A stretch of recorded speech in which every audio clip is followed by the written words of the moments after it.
family of the deceased. Resolved, that when the House adjourns today, it adjourn as a further mark of respect to the memory of the deceased.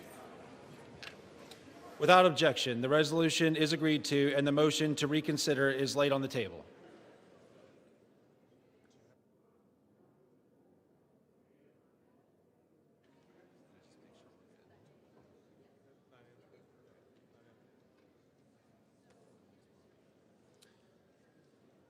Pursuant to Clause 13 of Rule 1 and House Resolution 874, the House stands adjourned until 9 a.m. tomorrow as a further mark of respect to the memory of the nation. The form of the resolution noticed by the gentlelady from Washington will appear in the record at this point.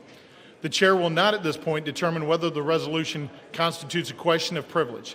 That determination will be made at a time designated for consideration of the resolution.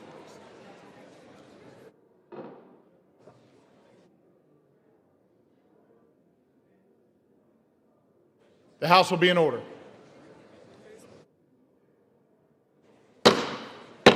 Members are instructed to clear the well.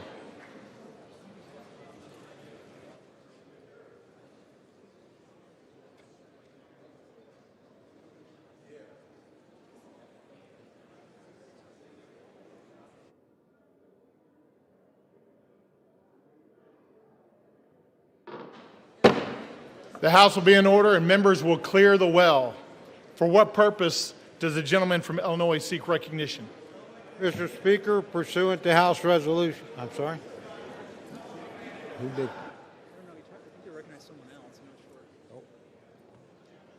Will the gentleman repeat his request at a microphone? Will the gentleman find a microphone and repeat his request? Mr. Speaker, I would like to ask unanimous consent to address the body, the world. I recognize for that purpose. Thank you, Mr. Speaker. I'd like to thank Recognized. I'd like to thank the Honorable, hello? The House will be in order. The well will be cleared. All members will clear the well.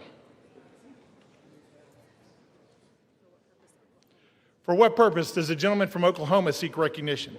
Speaker, pursuant to House Resolution 873, I call up the bill H.R. 5371, the Continuing Appropriations, Agriculture, Legislative Branch, Military Construction, and Veterans Affairs and Extension Act 2026 with the Senate amendment thereto, and I have a motion at the desk. The clerk will report the title of the bill, designate the Senate amendment, and designate the motion. H.R. 5371, an act making continuing appropriations and extensions for fiscal year 2026 and for other purposes. Senate amendment. Mr. Cole of Oklahoma moves that the House concur in the Senate amendment to H.R. 5371. Pursuant to House Resolution 873, the motion shall be debatable for 1 hour, equally divided and controlled by the chair and ranking minority member of the Committee on Appropriations or their respective designees. The gentleman from Oklahoma, Mr. Cole, and the gentlelady from Connecticut, Ms. DeLauro, each will control 30 minutes. The chair now recognizes the gentleman from Oklahoma. The House will be in order. The gentleman is recognized. Thank you, Mr. Speaker. Mr. Speaker, I ask unanimous consent that all members have 5 legislative days to revise and extend their remarks and include extraneous material on the measure under consideration. Without objection, so ordered. The House will be in order. All members are instructed to take their conversations outside.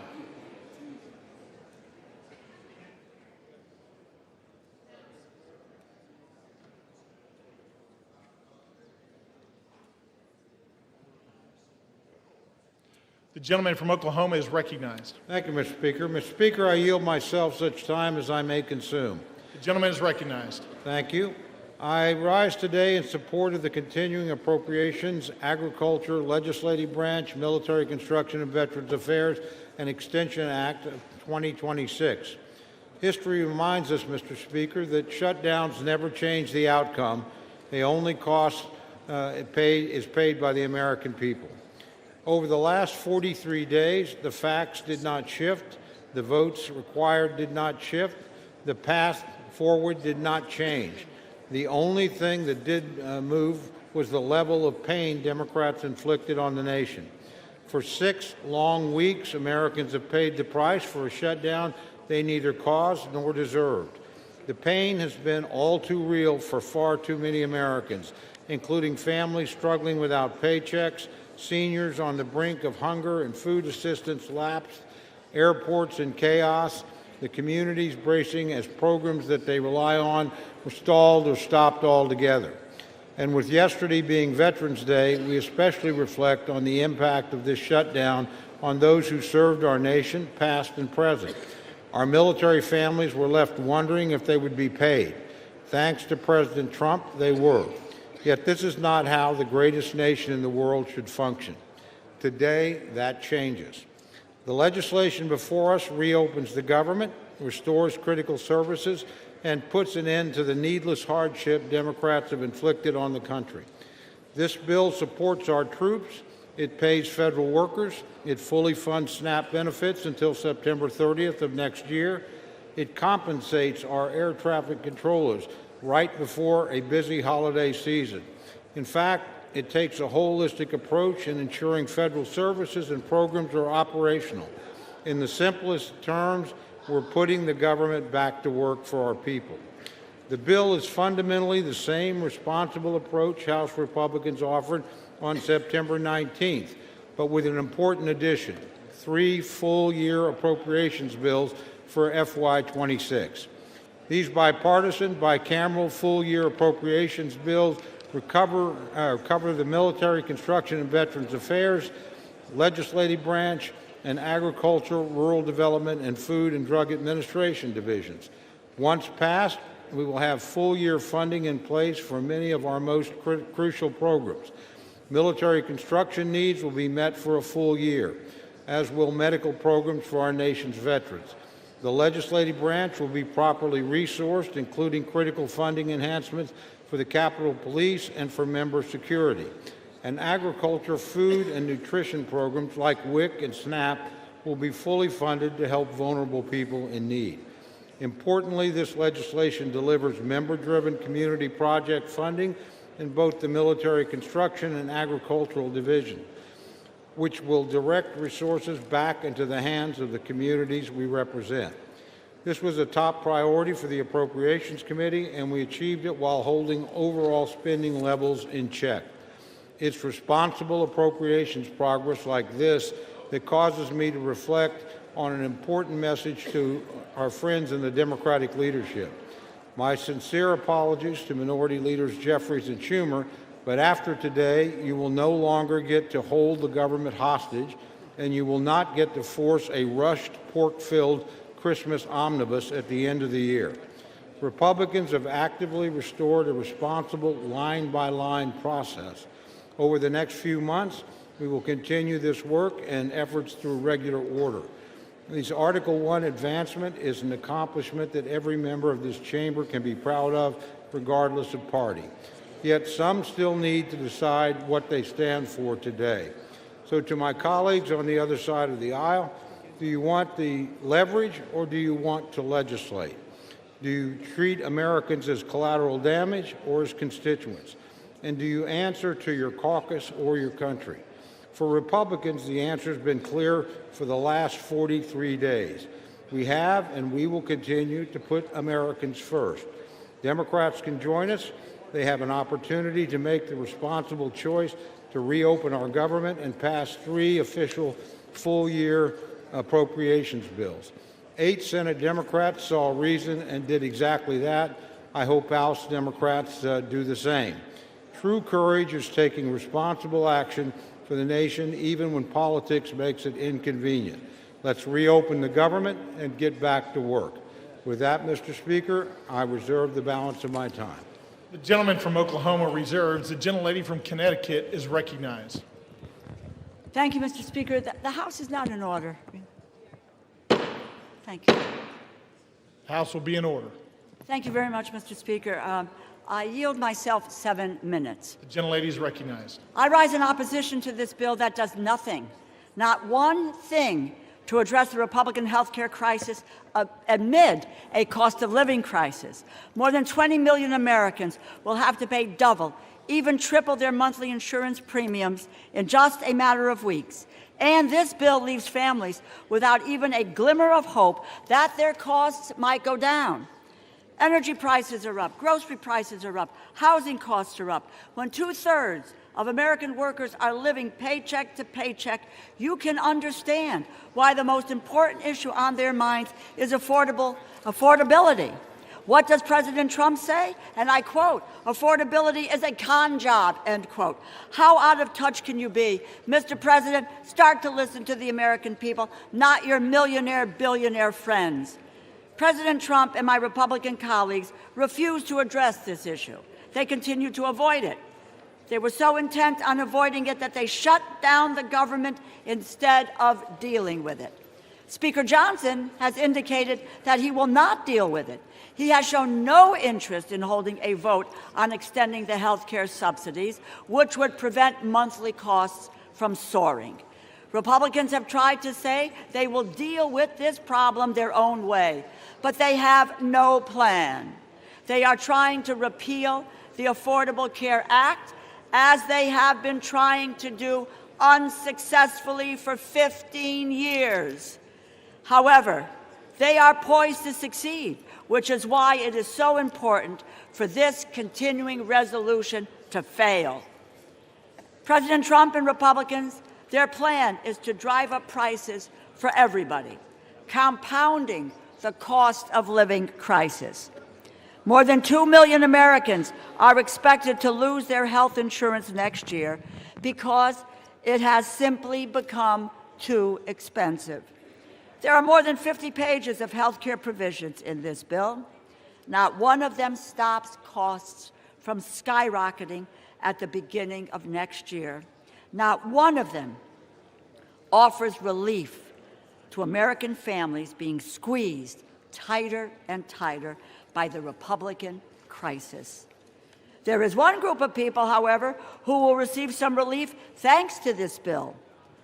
United States senators who may have participated in an insurrection, snuck into this bill at the 11th hour by Senate Republicans, is a provision to pay out at least $1 million each to 8 United States senators implicated in the January 6th insurrection. Understand, this is a corrupt precedent. This is where members can profit from their own votes. It's the fleecing of the American people, which they get and understand. At the same time, this bill excludes a provision that will order a plaque to be hung that honors the police officers who put their lives on the line to defend our democracy from that same security, growing it from a small startup into one of Western New York's most trusted security firms. In doing so, he continued what had always driven him: protecting people, supporting local businesses, and safeguarding the places that make community possible. We honor Commissioner Rakodina for the department he strengthened, the neighborhoods in the city that he made safer, and for reminding us what true leadership looks like: service before self, strength without ego, and kindness without hesitation. Today, I ask my colleagues to join me in honoring his remarkable life. We offer our deepest condolences to the Dina family, who shared him so generously with all of us. May we strive to emulate his leadership with integrity, his service with humility, and his love and unwavering devotion to our community. On behalf of a grateful city of Buffalo, Western New York community, and nation, may Commissioner Rocco J. Dina rest in peace. I yield back. The gentleman yields. The chair recognizes the gentleman from New York, Mr. Lawler, for 5 minutes. Thank you, Mr. Speaker. I rise today to honor the life and legacy of Sidney Davidoff, a towering figure in New York's political life and a true son of the great city of New York, who passed away Sunday at the age of 86. Born in Brooklyn, Sid served 7 years as administrative assistant to Mayor John Lindsay. He went on to become one of New York's most respected government affairs attorneys. As founder of Davidoff, Hutcher, and Citron, he built a firm whose 50 years of work stands as part of his extraordinary legacy. A frequent lecturer at Yale and NYU and board member on countless city initiatives, Sid earned a distinction few can claim. He was respected on both sides of the aisle. But beyond the title, Sid Davidoff was a true New Yorker, brilliant, tough, generous, and kind. He worked right up to the end, always thinking about what more he could do for the city and state he loved. Today, we mourn his loss and celebrate his life. I extend my deepest condolences to his wife, Linda, and his family, and to all who knew and loved him, especially his colleagues at Davidoff, Hutcher, and Citron.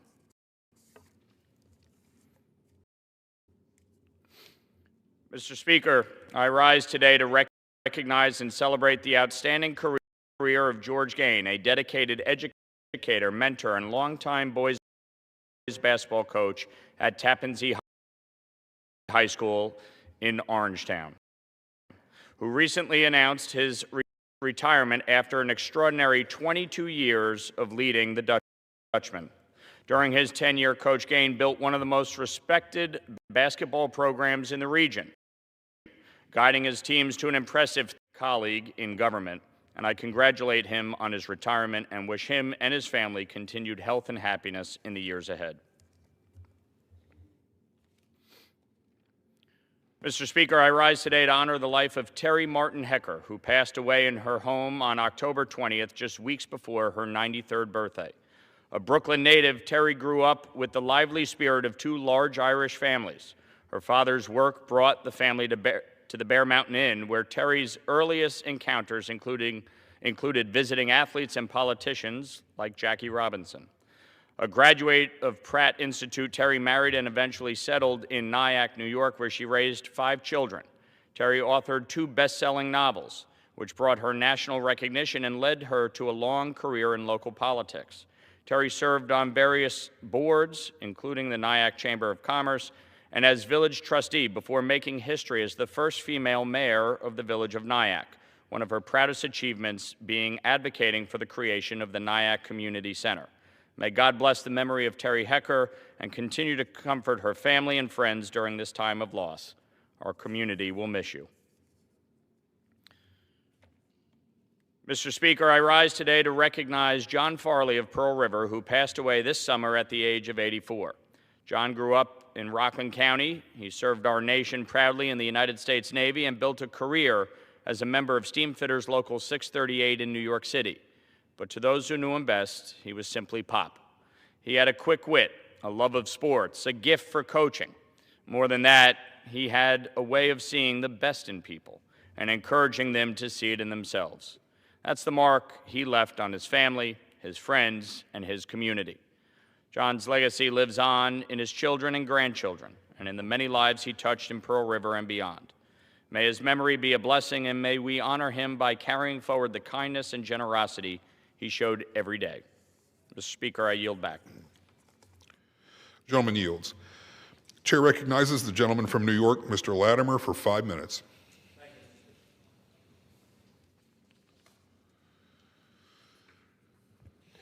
Mr. Speaker, I rise to acknowledge the celebration of the Reverend Troy DeCohen, senior pastor of the Mount Vernon Heights Congregational Church, in this year completing his 25th year of pastoral leadership. Reverend DeCohen has a distinguished clerical career, called to the ministry in 1988, active in churches in New Jersey and New York, approaching now his 4th decade. He holds master's degrees from Fordham University and Mercer University, and he has shown a skill and achievement in dealing with real-world congregational problems, substance abuse issues, conflict resolution, homelessness, HIV and AIDS, and mental illness. Complementing his pastoral service, he serves as Director of Housing Operations for the Westchester County Department of Social Services. He has been recognized with awards by governors, county executives, state and federal legislators, and organizations across the spectrum. Along with his wife, Reverend Viviana DeCohen, he has led his home congregation in worship, Bible study, and community outreach to those in need in the Mount Vernon and in surrounding communities. He serves as President Chair of the United Black Clergy of Westchester County. He is living every day Matthew 25 spiritual direction to show faith in the Lord by doing good for his people, including for the least of his brothers. Congratulations, Reverend DeCohen. Thank you, Mr. Speaker. I rise today with great concern over recent changes to the Department of Housing and Urban Development's Continuum of Care program.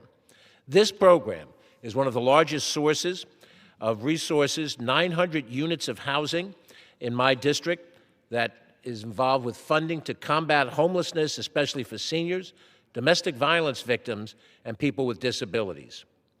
There's nearly 700 units of permanent housing involved in this program. In 2024, the Congress approved a 2-year funding cycle to promote greater program stability.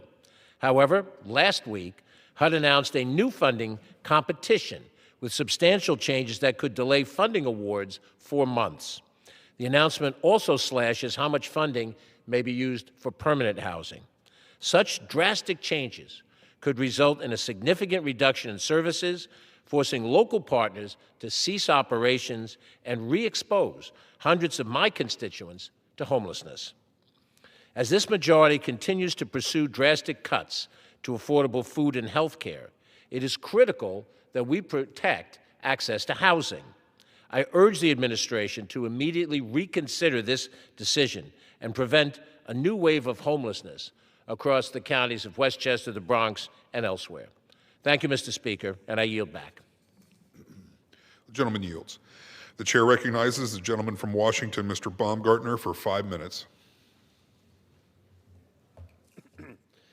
Thank you, Mr. Speaker.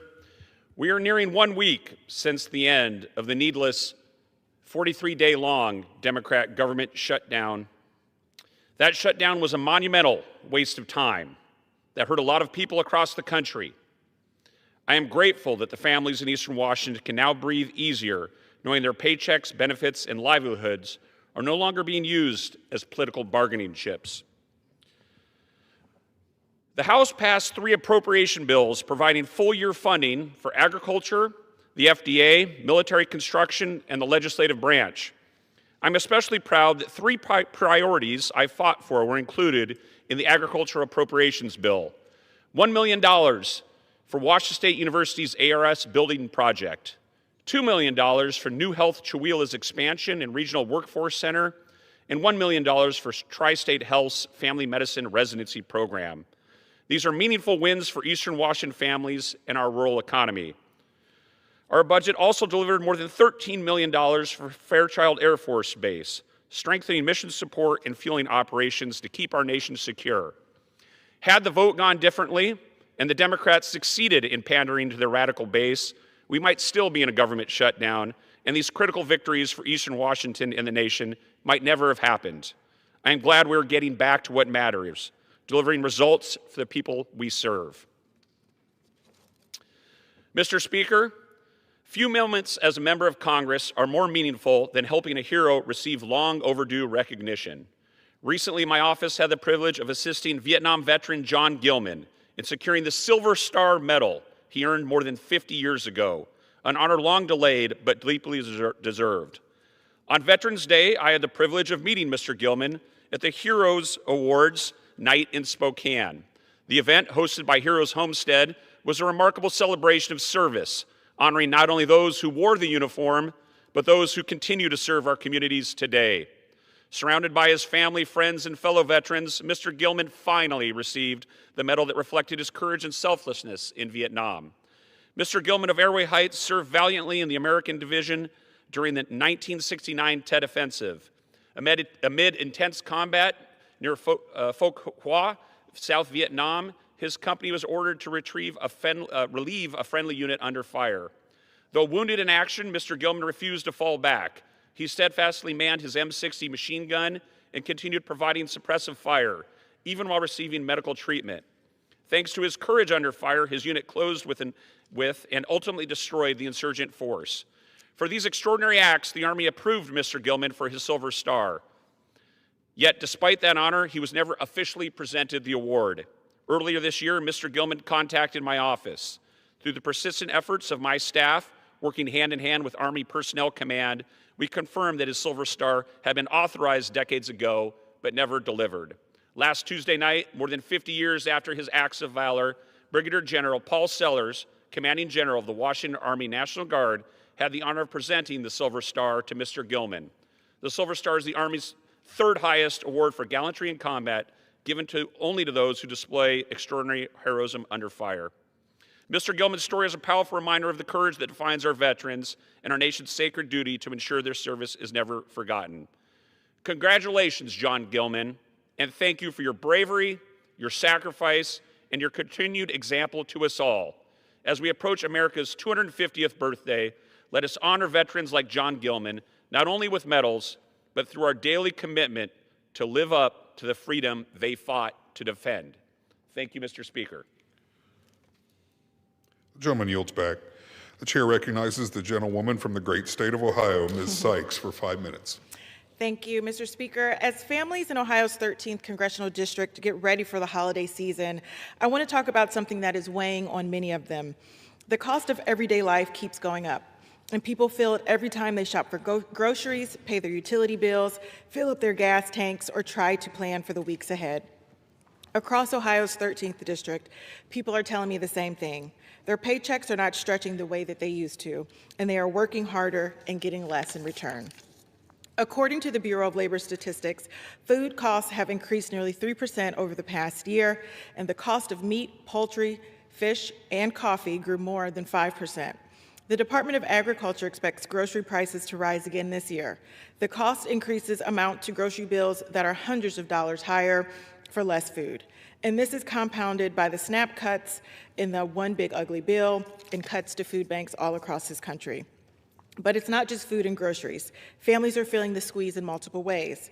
Healthcare premiums, co-pays, and prescription costs have climbed, leaving families with difficult choices about their care. Energy bills from heating homes in winter to cooling them in the summer are also rising, stretching budgets even further. These are not small inconveniences. They shape every decision families make about what they can afford. As people question whether they can cover the basic, it affects how they plan their days, care for one another, and participate in their communities.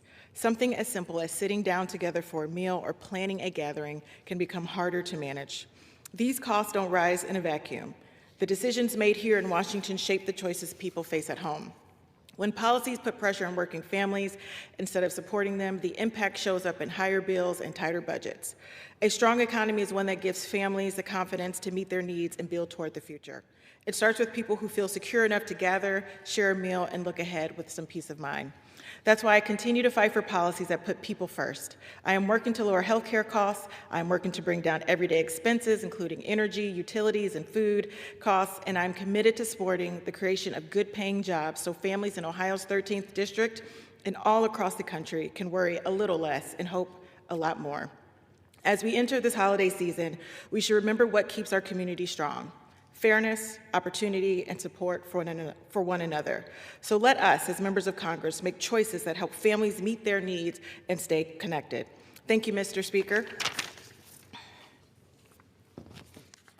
Mr. Speaker, today I rise to recognize Eric Kuhl as the Champion of the Week for Ohio's 13th Congressional District. Eric, a freshman at Jackson High School, recently won the 2025 National Civics Beat. He competed against finalists from 38 other states in 5 rounds, including one in which he presented a societal problem and offered his suggestions for solving it. Eric discussed the healthcare system in the United States. Timely and appropriate, especially considering our current state of affairs. With this win comes a $100,000 college fund, which will go a long way to help him attend his dream school, Yale University, and Eric aspires to become a lawyer and ultimately landing an appointment as a justice of the Supreme Court of the United States. Mr. Speaker, this is not the first time I've come to the floor to recognize Aaron's talents, nor is it the second. This is actually the third time Aaron has been recognized before this body. In 2023, he was the Congressional App Challenge winner for Ohio's 13th District when he was in middle school. His app, Care Civics, was designed to encourage young people to become civically engaged. He was inspired by his time studying for the Ohio Civics Bee, which he went on to win in 2024.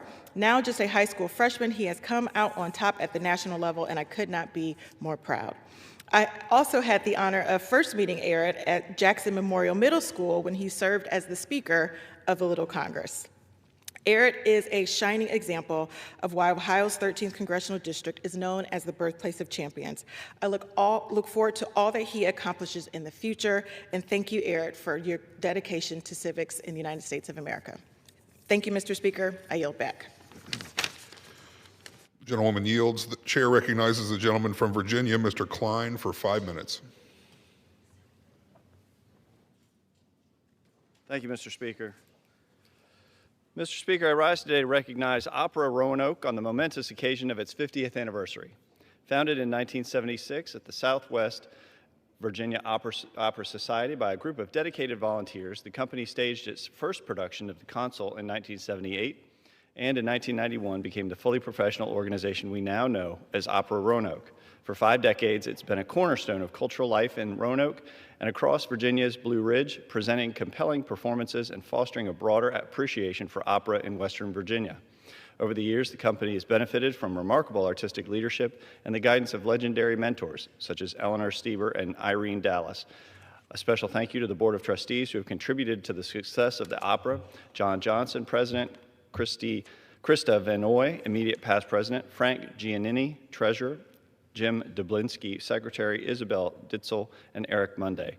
This anniversary season opened with Love and Sacrifice, a tribute to the heart of Opera Roanoke, which also marked the retirement of Maestro Stephen White, whose more than 20 years of service have profoundly shaped the company's artistic excellence. As Opera Roanoke looks ahead to its 50th anniversary season and upcoming production of Hansel and Gretel, I congratulate the organization, its artists, its leadership, and its supporters on 5 decades of achievement. May the next 50 be just as inspiring. Mr. Speaker, I rise today to recognize Mr. Robert Holland of Roanoke, Virginia, who will celebrate his 100th birthday this Thanksgiving Day, November 27th, 2025. Mr. Holland is a proud World War II veteran who enlisted in the United States Army at just 18 years old. He spent his 19th birthday in France, serving as a staff sergeant with the 381st Battery. He worked as a powderman and also served in supply operations, roles vital to our mission's success in Europe. After the war, Mr. Holland returned to his home state of West Virginia before settling in the Hollins area of Roanoke County in 1950 to be near family. He went on to enjoy a long and honorable career with the General Electric Company and has been a valued member of the Roanoke community ever since. As he marks a century of life, service, and devotion to family and country, I'm proud to join his loved ones and neighbors in wishing Mr. Robert Holland a very happy 100th birthday and in thanking him for his steadfast service to our nation.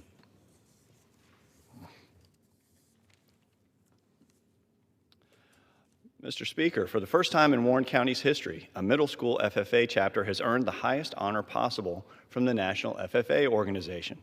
Receiving the National Chapter Award with a gold 3-star rating places Warren County Middle School's FFA among the very best agricultural education programs in the nation. A testament to the hard work, leadership, and community spirit of our students, these young people are not only learning about agriculture, but also taking initiative to serve their neighbors, strengthen their school, and build a brighter future. Led by advisor Lynn Phillips and officers Harley Brooks, Madison Ballard, Bella Kaplan, Allie Englert, Camberly Lockhart, Cadence Flint, Alexis Clark, Silas Dutton, and Lex Flores, alongside all other members, planned and carried out projects that range from food drives to environmental cleanups, demonstrating that middle school students, when given the tools and the trust, can rise to extraordinary heights. Mr. Speaker, fewer than 10% of FFA chapters nationwide receive this distinction. Warren County students have set a new standard of excellence, and they remind us that the seeds of leadership, once planted, can grow into something that lifts up an entire community. I'm proud to honor them today.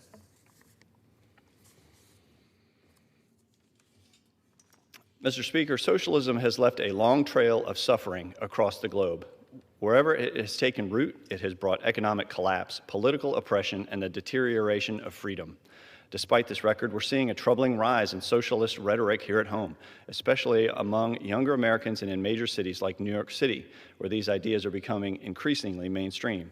At the same time, support for the free market principles that built our nation has declined. This shift endangers the core values handed down by our founding fathers: liberty, personal responsibility, and limited government.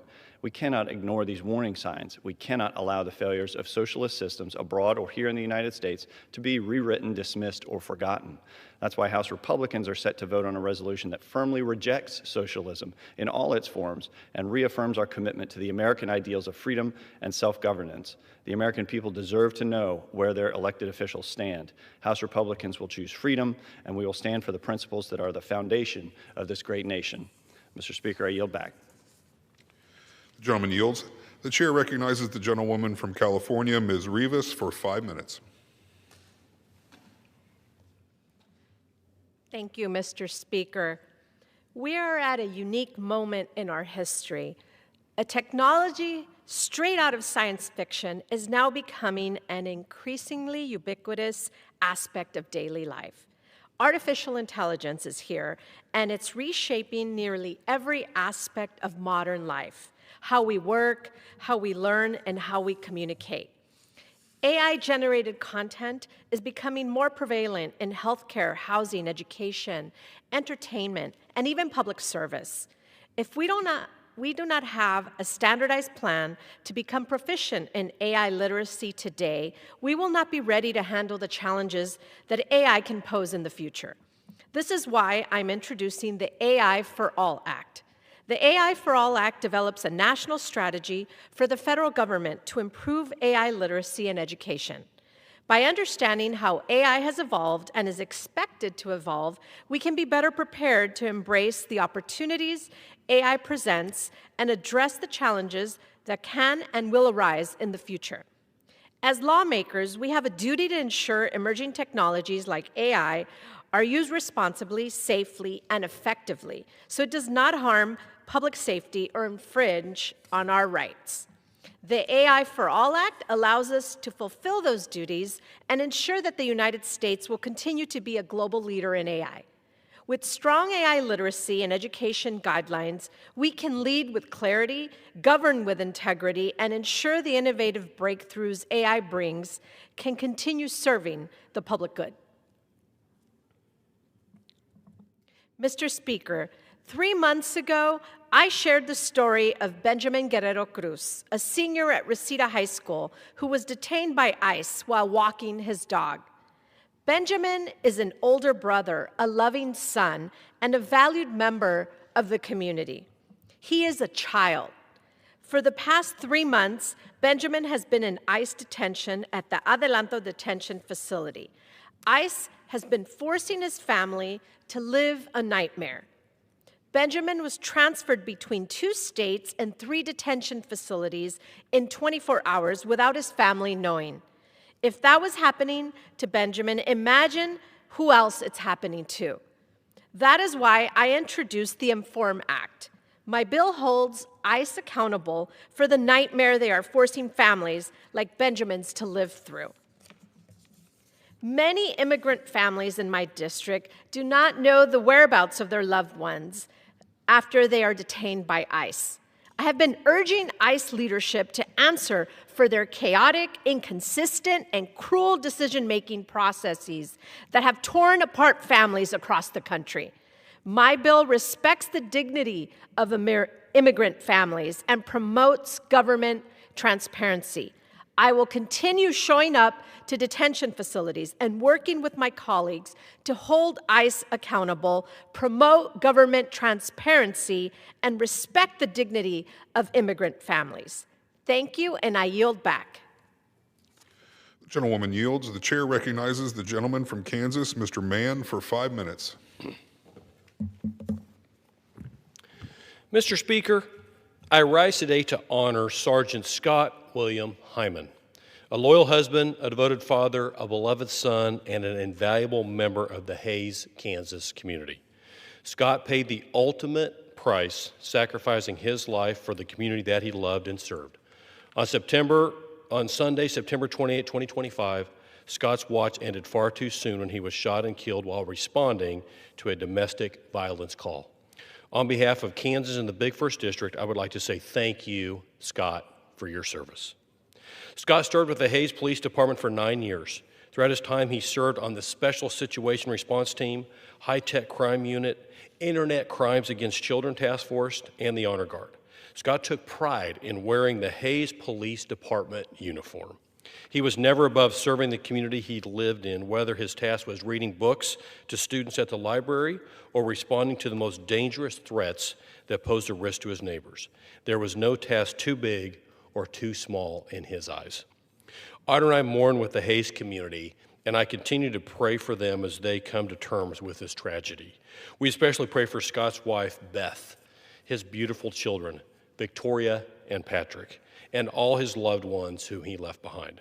The Bible tells us in Psalms 34 that the Lord is close to the brokenhearted and saves those who are crushed in spirit. As the reality of Scott's untimely passing sets in, I ask that the Lord would be close to his family, wrap his arms around this grieving community, and provide comfort. Well done, Sergeant Hyman. May you rest in peace, and thank you for your service and for giving the ultimate sacrifice. Mr. Speaker, this Thursday, America will celebrate National Rural Health Day. As a representative of 60 primarily rural counties and the congressional district with the most critical access hospitals than any other district in the country, I understand full well the importance of adequate, quality health care for all communities. Earlier this year, I proudly supported the Working Families Tax Cut, which established the Rural Health Transformation Program. This legislation made the single largest investment into rural health care in nearly 2 decades and will be life-changing for the men and women who call rural communities like the ones I represent home. The $50 billion in Rural Health Transformation Program will better position rural health care facilities to embrace innovative technologies while improving the way health care is delivered, strengthening health outcomes, and ensuring the health of rural Americans reaches its full potential. The quality of care that Americans receive should not and cannot depend on their zip code. By investing in the Rural Health Transformation Program and putting safeguards around the Medicaid program to guarantee it serves the vulnerable patients it was intended to serve, this Republican majority has taken historic strides to strengthen rural health care. Rural communities are the backbone of America, and I'm proud that I have supported this legislation to ensure that they have access to the highest quality care. The National Rural Health Month, this National Rural Health Month, I recognize and thank the dedicated rural health care providers, hospitals, service providers, clinics, and community health centers that serve as pillars in providing health services and life-saving care to Kansans in rural America and work to ensure that they receive the care that they deserve. Keep up the hard work, and thank you again for all that you do for your neighbors in rural America. Happy National Rural Health Month. Thank you, Mr. Speaker, and I yield back. The gentleman yields. The chair recognizes the gentleman from New Mexico, Mr. Vasquez, for 5 minutes.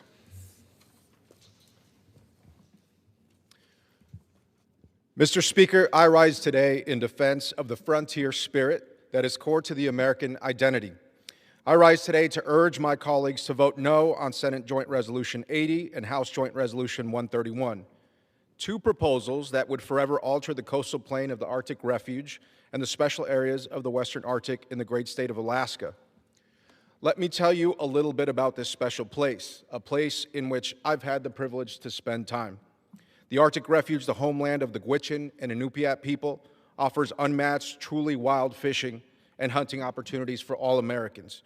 It is the only national wildlife refuge that protects an entire Arctic ecosystem, and it stands as a profound source of pride for this nation. It's the only national wildlife refuge that protects an entire Arctic ecosystem, and it stands as a profound source of pride for us. These lands, the birthing and calving grounds of the porcupine caribou herd, have been at the center of national debate for more than a century, ever since Republican President Theodore Roosevelt established the National Wildlife Refuge System and dedicated himself to protecting wild places and the wildlife that depend on them. These lands are where Americans hunt caribou, grizzly bear, and Dall sheep, where Americans trap wolverines, and where anglers can catch their first Arctic char. Most importantly, these lands have provided sustenance to the Gwich'in and Inupiat peoples since time immemorial. And for the last century, bipartisan lawmakers, including both Republicans and Democratic presidents, have agreed to protect this place, safeguarding it from destructive development with a firm resolve and a desire to leave something behind for the next generation. That same commitment to conservation has been carried on by bipartisan leaders in Congress for generations. But today, this tradition of conservation is being threatened by a careless proposal to roll back established protections for our wildlife, our waters, and our public lands, threatening indigenous livelihoods and sovereignty, the recreational and scientific value of these lands, and an iconic symbol of American wilderness. I believe that in this body we must preach hope and possibility, that we must defend our values and the American way of life that has been meticulously built over centuries, and both parties must work together to protect the things we love. These two proposals before you are misguided. This chamber should not deepen the chaos that it's already created. Instead, we should be working together to pass legislation that resolves land management conflicts and restores stability to our public lands and our planning system. We should also adequately fund our land management agencies. That is why, as a hunter, an angler, and someone who cares deeply about our nation's incomparable system of public lands and wildlife habitat, I can't support the reckless destruction of the Arctic tundra and the coastal plain. For the many private interests that have sought to exploit these sacred lands, it would be much easier if these species and tribes never existed. It'd be much easier for them if the last remaining muskox hadn't survived the Ice Age, or if the porcupine caribou herd simply went extinct, just to add a few dollars to their pockets today, without giving a damn about tomorrow. The truth is, in my district back home in New Mexico, the Permian Basin is a domestic energy powerhouse, fueling America's energy independence and bolstering New Mexico's economy. But there are some places that ought to be left alone, because their quality, their history, and their identity to us as Americans is far too valuable to be measured on a balance sheet. And now, much to my dismay, this administration has already issued an executive order to rescind the Coastal Plain Leasing Program, and the Department of Interior has already done just that. Given that the administration has already taken action to overturn responsible management plans, these bills only make it more challenging to manage these special lands. It will also expose any future decisions related to oil and gas in the refuge to significant legal uncertainty. This is a losing proposal. Simply put, it's bad legislation, no matter what side of the issue you stand on. But if, like me, you still believe in bipartisanship and revere the greats like Teddy Roosevelt, who fought to protect special places like America's Arctic, and you dream that someday you or one of your children can hunt wild ptarmigan on the coastal plain, catch an Arctic char on the Canning River, or harvest caribou in the Brooks Range, you should vote against these bills and honor the voices of the indigenous communities and American citizens that depend on this land for survival. From New Mexico to the Arctic, people who live in small communities take care of themselves, and they want to keep it that way. Surely anyone who represents a rural district in this Congress can appreciate that. So I encourage my colleagues to look at this landscape, to examine these bills and their impacts before you vote, to see the value of the Arctic and its worth to all Americans, not to simply brush this off as a party line vote. I urge my colleagues to vote no on House Joint Resolution 131. Thank you, Mr. Speaker. I yield back. Gentleman yields. The chair recognizes the gentlewoman from Minnesota, Ms. Fischbach, for 5 minutes. Thank you, Mr. Speaker. Today I rise to recognize and honor the life and legacy of Bradley Schenk, a devoted husband, father, Marine, Master Sergeant in the Air National Guard, and law enforcement officer. Brad served his country in the U.S. Marine Corps and the Air National Guard and dedicated 16 years to law enforcement, including a decade on the Red River Valley SWAT team. His colleagues knew him for his courage, integrity, and commitment to keeping his community safe. 9 years ago, Brad faced brain cancer with extraordinary resilience. He turned his struggle into inspiration, sharing his journey in his memoir, No Easy Way Out. Above all, Brad was a family man.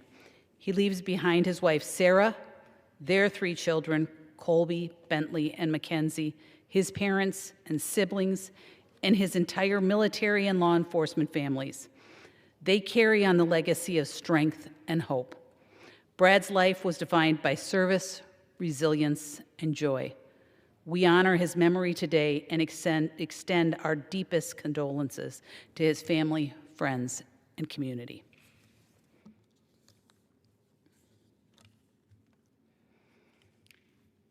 Mr. Speaker, I rise today to honor the life of Ed De La Hunt, a pioneering broadcaster whose voice and vision shaped northern Minnesota for nearly 7 decades. Ed and his wife Carol founded KPRM Radio in Park Rapids in 1962. His familiar voice on the program Coffee Time and his Sunday night music shows became part of daily life for countless listeners. Beyond the microphone, Ed was an engineer, mentor, and builder. He trained and inspired generations of broadcasters. His dedication to local radio, his commitment to technical excellence, and his belief in the power of community storytelling left an incredible mark on Minnesota broadcasting. Ed leaves behind a legacy of service through the airways and through his family. Today, we honor his career and the joy he brought to listeners across Minnesota.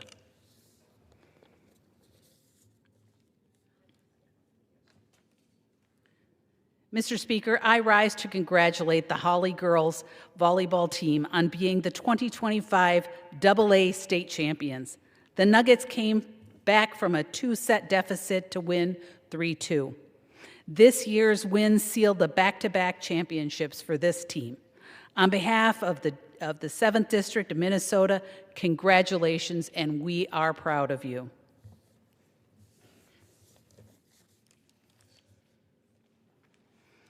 Mr. Speaker, I rise today to congratulate the Marshall's girls volleyball team on being the 2025 AAA state champs.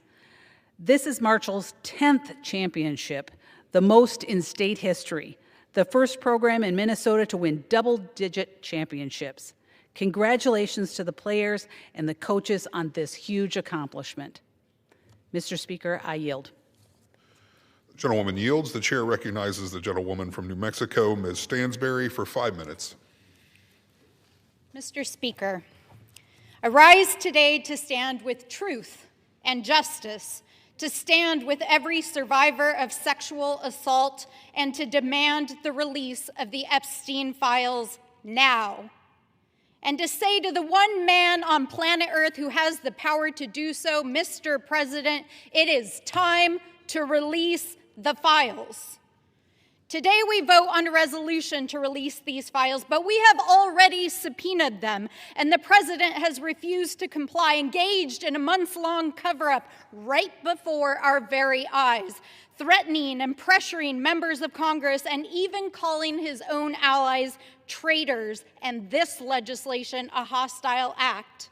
Well, Mr. President, the irony is not lost on us that such desperate attempts to evade accountability are at the heart of the matter itself, as the Epstein case is at its core, its dirty, rotten core, about rich and powerful men who abuse the system to avoid accountability, and who engaged in unspeakable crimes and believed that they could do anything to any woman or any little girl and get away with it because they knew their friends in powerful places would protect them, or they could simply buy their way out of the justice system.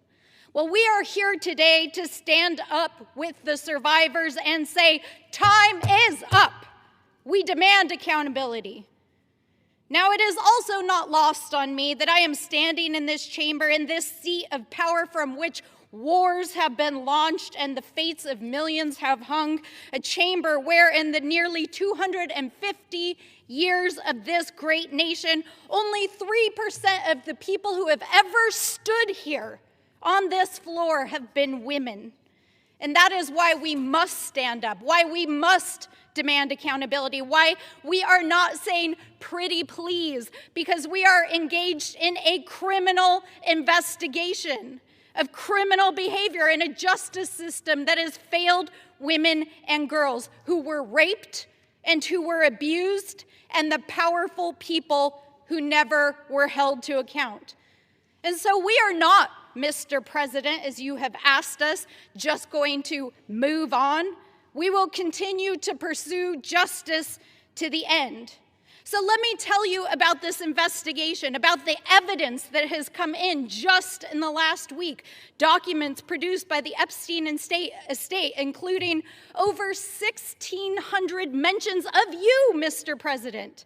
In emails, court documents, and statements, a lawsuit by a woman accusing Donald Trump of rape at Jeffrey Epstein's house, whether it happened or not, a sexual assault suit against Epstein in which Donald Trump appears to have been subpoenaed, served, and deposed, sworn statements and court documents from a 16-year-old that was recruited at Mar-a-Lago and then raped and groomed, not only by Jeffrey Epstein, but his rich and powerful friends. Statements from Epstein himself, who said Trump knew about the girls. In fact, Trump, by his own admission, he knew that Epstein and Maxwell were recruiting young girls from Mar-a-Lago. Statements that Trump was at Epstein's house, including with girls, in which Epstein bragged about having pictures and passing a woman to Trump, and noted that Trump spent hours with one of the victims and was the dog who hadn't barked. These files also include financial transactions between Epstein and Trump, discussions of financial affairs, potential money laundering, including in real estate deals, as well as an admission by Jeffrey Epstein himself that he was facing a mandatory minimum of 10 years in federal prison, but yet the DOJ failed to prosecute him. And statements by Epstein that he believes that Donald Trump was involved in the case. So I say to the American people, there is a mountain of evidence in front of your very eyes. Believe your eyes. It is right there in front of us. And Mr. President, let me say this to you. You can run, but you cannot hide, because the survivors know what happened. And to every woman and little girl who has wept or felt shame or believed that you were alone or that the system had failed you, to every parent who has feared the absolute worst, and to every survivor who believed the system was rigged against them, know that you are not alone. We see you. We are fighting for you. Gentlelady's time has expired. And we will Members not, are reminded to direct their remarks to the chair and not a perceived viewing audience, and to refrain from engaging in personalities against the president. Pursuant to Clause 12A of Rule 1, the chair declares the House in recess until noon today.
House Democrats will continue to fight to extend the Affordable Care Act tax credits for tens of millions of Americans. This fight is not over. We're just getting started. We'll fight today.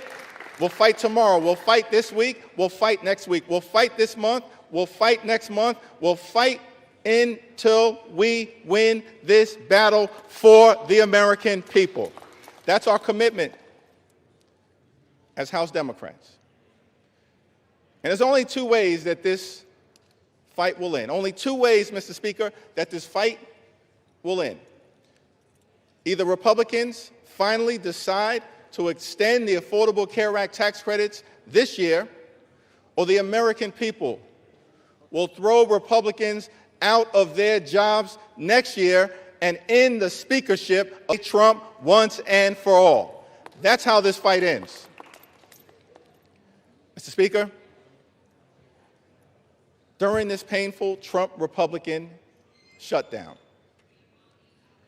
what we've seen is two different philosophies in terms of how to govern for the American people. The Democratic Party philosophy is clear. We are ready, willing, and able to find bipartisan common ground anytime, any place, to enact spending agreements that actually make life better for the American people. But in order to do that, we need to have partners on the other side of the aisle who are actually willing to find a bipartisan path forward. But what we've seen from Republicans from the very beginning of this presidency is a my way or the highway approach. That's been the Republican philosophy. Jam your extremism down the throats of the American people. That's what we've seen from day one of this presidency. That's the reason why the government has been shut down by Republicans and Donald Trump for the longest period of time in American history. What have we seen from Donald Trump and Republicans during this shutdown? A consistent unwillingness to actually find common ground in order to make life better for the American people. Donald Trump, during this shutdown, found the time to play golf week after week after week. Donald Trump found the time to pardon serial fraudsters like George Santos and Rudolph Giuliani. Donald Trump found the time to meet with the Chinese Communist Party. Donald Trump found the time to destroy the East Wing of the White House. Donald Trump found the time to extort $230 million from the Department of Justice so he could line his pockets. Donald Trump found the time to bail out Argentina with $40 billion. Donald Trump found the time to rip away SNAP benefits from 42 million Americans. Mr. Speaker, these extremists are not like us. They're not like us. They have zero interest in fighting hard to make life better for the American people. Their philosophy, my way or the highway, our response, get lost. We're going to continue to fight hard on behalf of the American people. In the midst of a health care crisis and a cost of living crisis that is very real, despite what Donald Trump, the leader of the Republican Party, has to say, he claims there is no affordability crisis in the United States of America. But why would anyone believe anything that Donald Trump or Republicans have to say on this issue? Because throughout 2024, before the election, Republicans in the House and in the Senate and Donald Trump on the campaign trail spent all of their time saying that costs were going to go down on day one. But costs haven't gone down. Republicans haven't done a damn thing to lower the high cost of living. Costs haven't gone down in this country. Costs have gone up. Inflation is on the way up. Housing costs out of control. Grocery costs out of control. Electricity bills out of control. Healthcare costs skyrocketing out of control. And in the midst of this affordability crisis, seeing this, Democrats said, we've got to fight to make sure that we extend the Affordable Care Act tax credits so that tens of millions of people working class folks, middle class folks, people in rural America, working class America, small town America, the heartland of America, black and brown communities all throughout America don't experience premium increases that in some cases will go up by $1,000 or $2,000 per year. In many cases, month after month after month, $1,000 or $2,000 per month, tens of thousands of dollars per year. Unacceptable in this country, the wealthiest country in the history of the world. And this is in the midst of a Republican health care crisis. Republicans enacted the largest cut to Medicaid in American history, ripped health insurance away from 14 million Americans. As a result of Republican policies, hospitals, nursing homes, and community-based health centers are closing all across America, including in rural parts of this great country of ours. And now, because of Republican refusal to extend the Affordable Care Act tax credits, tens of millions of Americans are at risk of being unable to afford to go see a doctor when they need one. In this country, the wealthiest country in the history of the world, it can't be the case that health care is simply a privilege for the wealthy, the well-off, and the well-connected. Mr. Speaker, that's the Republican perspective. We believe as Democrats that health care has to be a right, and a right that's affordable and available to every single American in the United States. That's what this fight is all about. And that's what the fight will continue to be about as we move forward. Many of my Republican colleagues have suggested that they want to deal with the health care affordability issue, that they want to address the Republican health care crisis that's devastating people all across this country. Well, we have an opportunity for you to do so. There's a discharge petition connected to legislation that House Democrats have introduced to extend the Affordable Care Act tax credits for 3 years, because we believe that working class Americans, middle class Americans, and everyday Americans deserve the same level of certainty that Republicans always provide to the wealthy, the well-off, and their well-connected donors. Working class Americans deserve that level of certainty. So join us in extending the Affordable Care Act tax credits. It's not too late. We're in the midst of open enrollment, but the tax credits expire on December 31st. And we will stay on this issue until we get this issue resolved for everyday Americans. Mr. Speaker, as I close, I've had the opportunity, as many of us do, to serve in the United States Congress with legendary figures, too numerous to mention. Legendary members, of course, Speaker Emerita Nancy Pelosi, Steny Hoyer, the great Jim Clyburn, Maxine Waters, Elijah Cummings, Charlie Rangel, our own Marcy Kaptur, the longest-serving woman in the history of the United States House of Representatives. We've all had the opportunity to serve with legendary members, John Dingell, too numerous to mention. But one can't call that role without calling the name of the great John Lewis. I had the distinct honor of serving with John Lewis for several terms. Many of us here in the House of Representatives did. I'll never forget, on my first day in the Congress, I had the opportunity to meet John Lewis for the first time in person. And he called me over to see him on the House floor, and he just asked me a simple question. He said, "Are you the new guy?" And I said, "Yes, sir, Mr. Lewis, I am." And he said, "Well, we're colleagues now. You don't have to call me Mr. Lewis. You can call me John." I said, "Yes, sir, Mr. Lewis, I understand." And then he said to me, "You're from Brooklyn, right?" Now, Mr. Speaker, I got to be honest, I was tempted to say, Brooklyn is always in the house. But instead, since my mother raised me with some sense, Lenita Jeffries, I said, yes, sir, I'm from Brooklyn.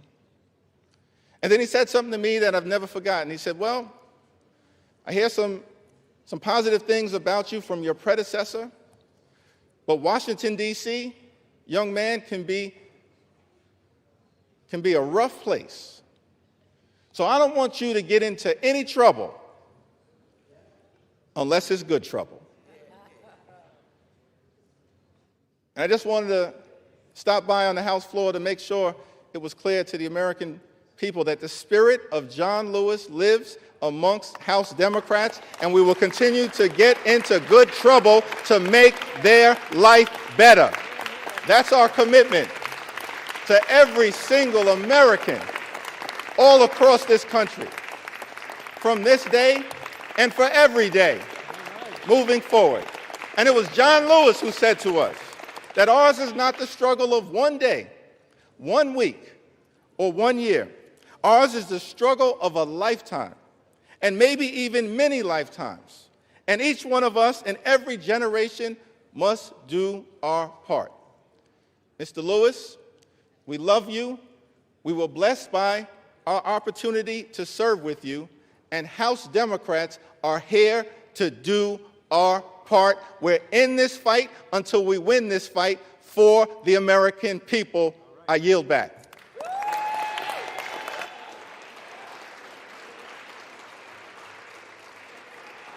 The gentleman yields. Members are reminded to refrain from engaging in personalities towards the president. The gentlewoman from Connecticut has 30 seconds remaining and is recognized. I yield back the balance of my time. The gentlewoman from Connecticut yields. The gentleman from Oklahoma is recognized. Thank you very much, Mr. Speaker. It's my distinct pleasure to yield the balance of our time to the distinguished Speaker of the House, my very good friend and a person I admire greatly. 1 minute. I'm actually just going to hold you to 1 minute, Mr. Okay. Speaker. My good friend, the gentleman from Louisiana, Speaker Mike Johnson. The gentleman from Louisiana is recognized.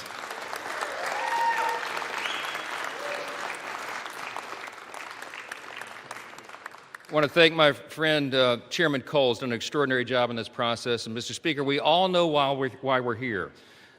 House Democrats voted to shut the government down. It was 54 days ago when we had that vote, September 19th. And since that time, Senate Democrats have voted 14 times to close the government.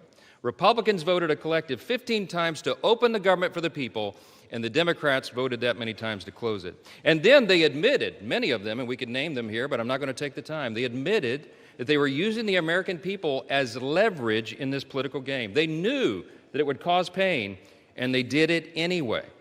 The whole exercise was pointless. It was wrong, and it was cruel. In mere moments, I want you to watch the board. They're going to do it again. I'm going to guess for you that most of our Democrat colleagues are going to vote again to close the government, again to take food out of the mouths of families that need it, again to deny pay to federal employees, again to stall flights and cancel airlines and do all the rest that they've done. But we are not going to let them succeed in that gambit, and that's right. While the Democrats keep voting to shut the government down, Republicans are going to vote to open it back up. And with that, we're going to get the American government running again and working for the people as they deserve. I'm going to close with this. You know, as Speaker, you have the ability to talk as long as you want, but I'm not going to do that tonight. We're not going to waste any more time of the people.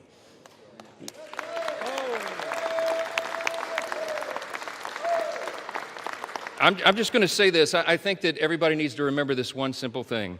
From the very beginning of this whole ordeal, on the Republican side, we operated in good faith. We offered a clean, nonpartisan CR. We were honest and transparent with the American people from the very beginning, and every single day of the shutdown, we went out and looked right into the camera with a press conference and told the American people the simple truth. We have done for the people what has been right and just and truthful. And in the end, that is what God honors always. Don't forget it. We need to get this government open as soon as possible, and I'm going to yield back the remainder of my time so we can do that. The American people demand it and deserve it. My friends, let's get this done. Thank you. I yield back.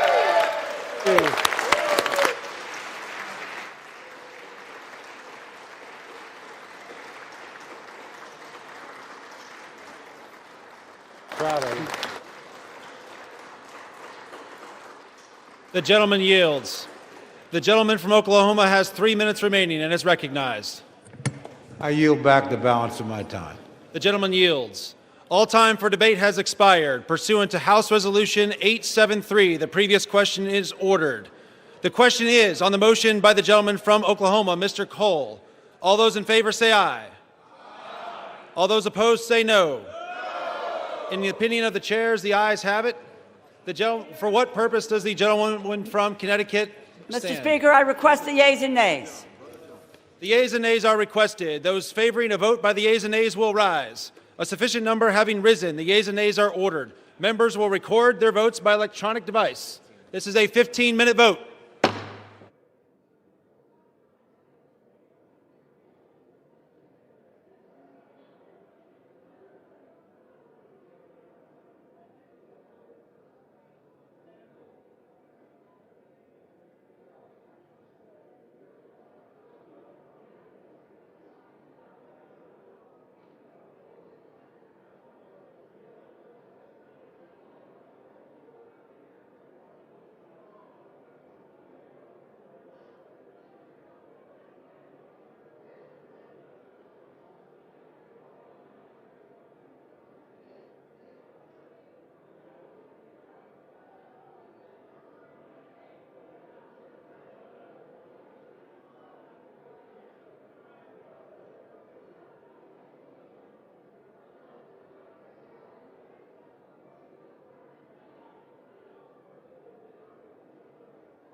The House will be in order.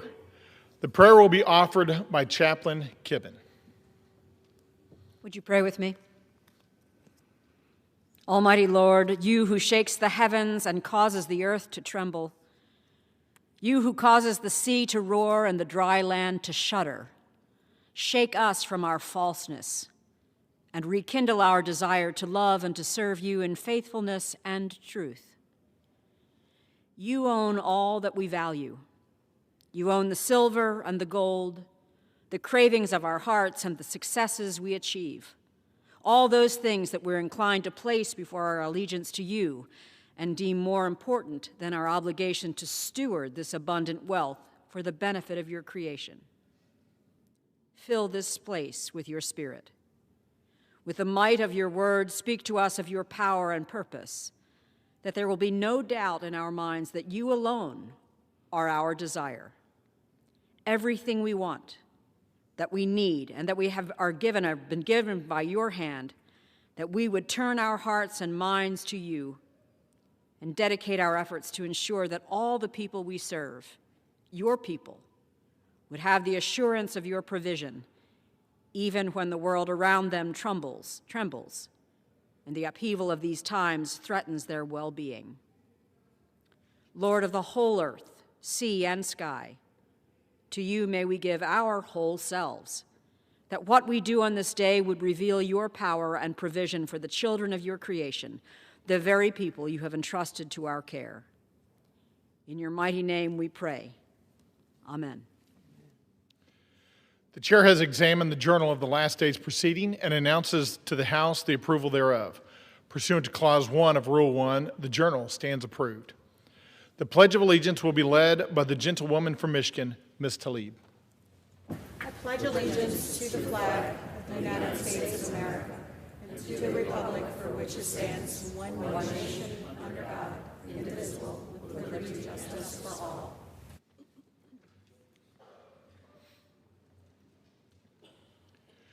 The chair will entertain requests for up to 15 one-minute speeches on each side of the aisle.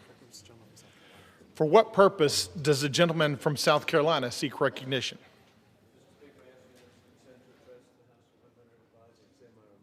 Without objection, the gentleman is recognized for 1 minute. Thank you, Mr. Speaker. The Schumer shutdown was proven irresponsible, achieving nothing, hurting American families. Last week, I joined with Republican colleagues in voting to open the government, as Republicans originally voted in September to keep it open. Now, with the 43-day Democrat shutdown, the longest in history is over, the government can get back to work on behalf of the American people. The Democrat shutdown caused the loss of paycheck, destroyed jobs, delayed services to our military, and included the inconvenience and delay cancellation of flights worldwide. I am grateful for the leadership of President Donald Trump and Speaker Mike Johnson for promoting families first over failed political stunts. In conclusion, God bless our troops as the global war on terrorism continues. Trump is reinstituting peace through strength, revealing war criminal Putin lies, insulting Trump. Yesterday, attacking a Turkish flag tanker, causing evacuation in Romania, both NATO allies that we so value. Our prayers for the recovery of South Carolina native Jesse time has Jackson. expired. I yield back. For what purpose does the gentlewoman from Michigan seek recognition? I ask unanimous consent to address the House. The gentlewoman is recognized for 1 minute. Republicans have to decide if they're going to protect pedophiles or seek justice for survivors of sex trafficking and abuse. I sat across from survivors. Some of them were as young as 13 and 14 at the time. And they told us over and over again, follow the money. The Treasury Department, Mr. Speaker, is sitting on suspicious activity reports on Epstein's financial network detailing thousands of transactions totaling more than $1.5 billion. In fact, J.P. Morgan knew about these suspicious transactions for more than a decade. He had 134 accounts with J.P. Morgan, but they chose to look the other way and continue to profit. The corrupt administration would rather protect the rich and powerful, their billionaire donors, and stop the truth from coming out. Survivors of these horrific and systematic sexual abuse, they deserve justice, and public deserves to know the full truth. But don't be fooled. President Trump has the power to release the full unredacted files right now without congressional action and Gentlewoman's end the time has cover-up expired. today. For what purpose does the gentleman from Colorado seek recognition?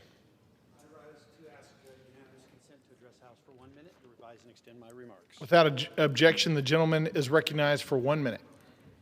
Mr. Speaker, I rise today to recognize Colonel Rick Tremillos for his extraordinary dedication and service as Scoutmaster of Troop 66 in Colorado Springs. For years, Rick has served as a mentor and a role model to the Scouts of Troop 66. His commitment to the principles of Scouting has created a nurturing environment where Scouts are encouraged to grow into responsible, confident leaders. Rick's ability to connect with youth, guide them through challenges, and celebrate their achievements is a testament to his deep compassion and unwavering dedication. Under his guidance, Troop 66 has thrived. Rick has led countless campouts, service projects, and leadership training events, always with the focus on building resilience, teamwork, and respect. His mentorship has helped many Scouts earn the rank of Eagle Scout, and more importantly, has instilled in them a lifelong commitment to service and integrity. On behalf of all those whose lives he has touched, I extend my deepest gratitude and heartfelt recognition. Thank you, and I yield back. For what purpose does the gentleman from Massachusetts seek recognition? Without objection, the gentleman is recognized for 1 minute. Mr. Speaker, under Donald Trump, America is joining the ranks of other countries in all the wrong ways. Freedom House now lists us among nations where judges and prosecutors face political attacks. Reporters Without Borders says our press freedom has sunk to a historic low. And now Trump has crossed a line no U.S. president ever dared cross. He withheld food assistance that Americans were legally entitled to, blocking nutrition benefits, not because the country can't afford them, but because he thinks it helps him politically. In my work as co-chair of the Tom Lantos Human Rights Commission, I've seen brutal regimes use food as a weapon and leaders starve their own people to hold on to power. I never, ever thought I would see a U.S. president try to rip a page from the same playbook. What a shameful moment in our history, and I will continue to fight to end hunger now. I yield back. For what purpose does the gentleman from Mississippi seek recognition? The gentleman is recognized for 1 minute. Mr. Speaker, I rise today to recognize a distinguished public servant from Hancock County, Mississippi, Brian Hootie Adam, who will retire on December 21st, 2025, after more than 4 decades of serving his community. Hootie began his career in 1985 as a firefighter, answering the call when his neighbors needed him most. In 2003, he became director of Hancock Emergency Management Agency, a role he has carried with steady leadership for 22 years. During that time, he guided the county through many countless emergency destructive storms, and most notably, the unimaginable challenges of Hurricane Katrina. Through every crisis, Hootie was a source of strength, calm, prepared, and fully committed to protecting the people of Hancock County, Mississippi. His leadership saved lives, strengthened the emergency response across our region, and set a standard of service we should all admire. Mr. Speaker, I ask my colleagues to join me in thanking Hootie Adam for his extraordinary dedication and wishing him the very best in well-earned retirement. Mr. Speaker, I yield back. For what purpose does the gentlewoman from Michigan seek recognition? The gentlewoman is recognized for 1 minute.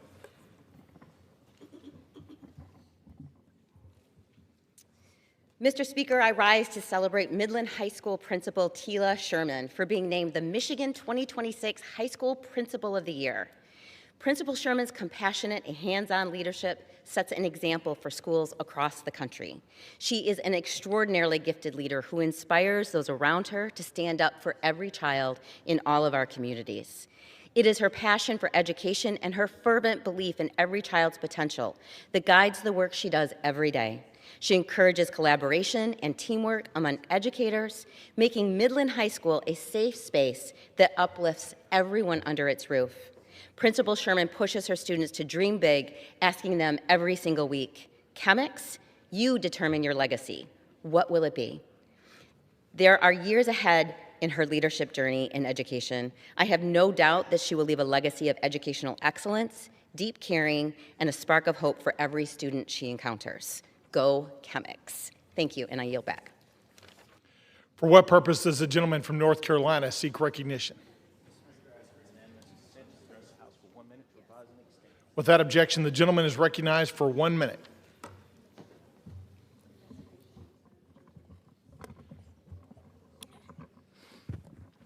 Mr. Speaker, as we recently celebrated veterans across the country, H.R. 5939, the USMC Helicopter Support in Vietnam Congressional Gold Medal Act, would award a Congressional Gold Medal to the Vietnam-era Marine Corps and Navy veterans who performed vital helicopter support missions. These flight crews executed incredibly risky and dangerous operations. They successfully carried out life-saving medical evacuations, transporting approximately 189,000 service members. Recognizing those who put their lives in harm's way to help out our wounded is long overdue. With the enactment of this bill, Congress can and must take the crucial step towards finally giving these brave veterans the hero's welcome they so deserve. Thank you, and I yield back. The chair lays before the House a communication. The Honorable the Speaker, House of Representatives, sir. I want to sincerely thank the committee for its graciousness in allowing me to wave onto the Committee on Natural Resources earlier this year. It has been a privilege to serve and to help advance environmental justices policies for the people of New York's 7th District in Puerto Rico. Thank you for the privilege of holding 3 committees over the past few years. I will continue to remain on small business and financial services. Effective this week, I will remove myself from the Committee on Natural Resources to make room for another member who wishes to take the opening. It has been an honor to contribute to the committee's mission, and I look forward to continuing to advance our shared priorities in other capacities. Signed sincerely, Nydia Velazquez, Member of Congress. Without objection, the resignation is accepted. What purpose does the gentlewoman from North Carolina seek recognition? Thank you, Mr. Speaker. By direction of the Republican Conference, I offer a privileged resolution and ask for its immediate consideration. The clerk will report the resolution. House Resolution 886. Resolved that the following named member be and is hereby elected to the following standing committee of the House of Representatives, Committee on Homeland Security. Mr. Fong. Without objection, the resolution is agreed to and the motion to reconsider is laid on the table. For what purpose does the gentleman from Massachusetts seek recognition? Mr. Speaker, by direction of the Democratic Caucus, I offer a privileged resolution and ask for its immediate consideration. The clerk will report the resolution. House Resolution 887. Resolved. Mr. Speaker, I ask unanimous consent that the resolution be considered as read.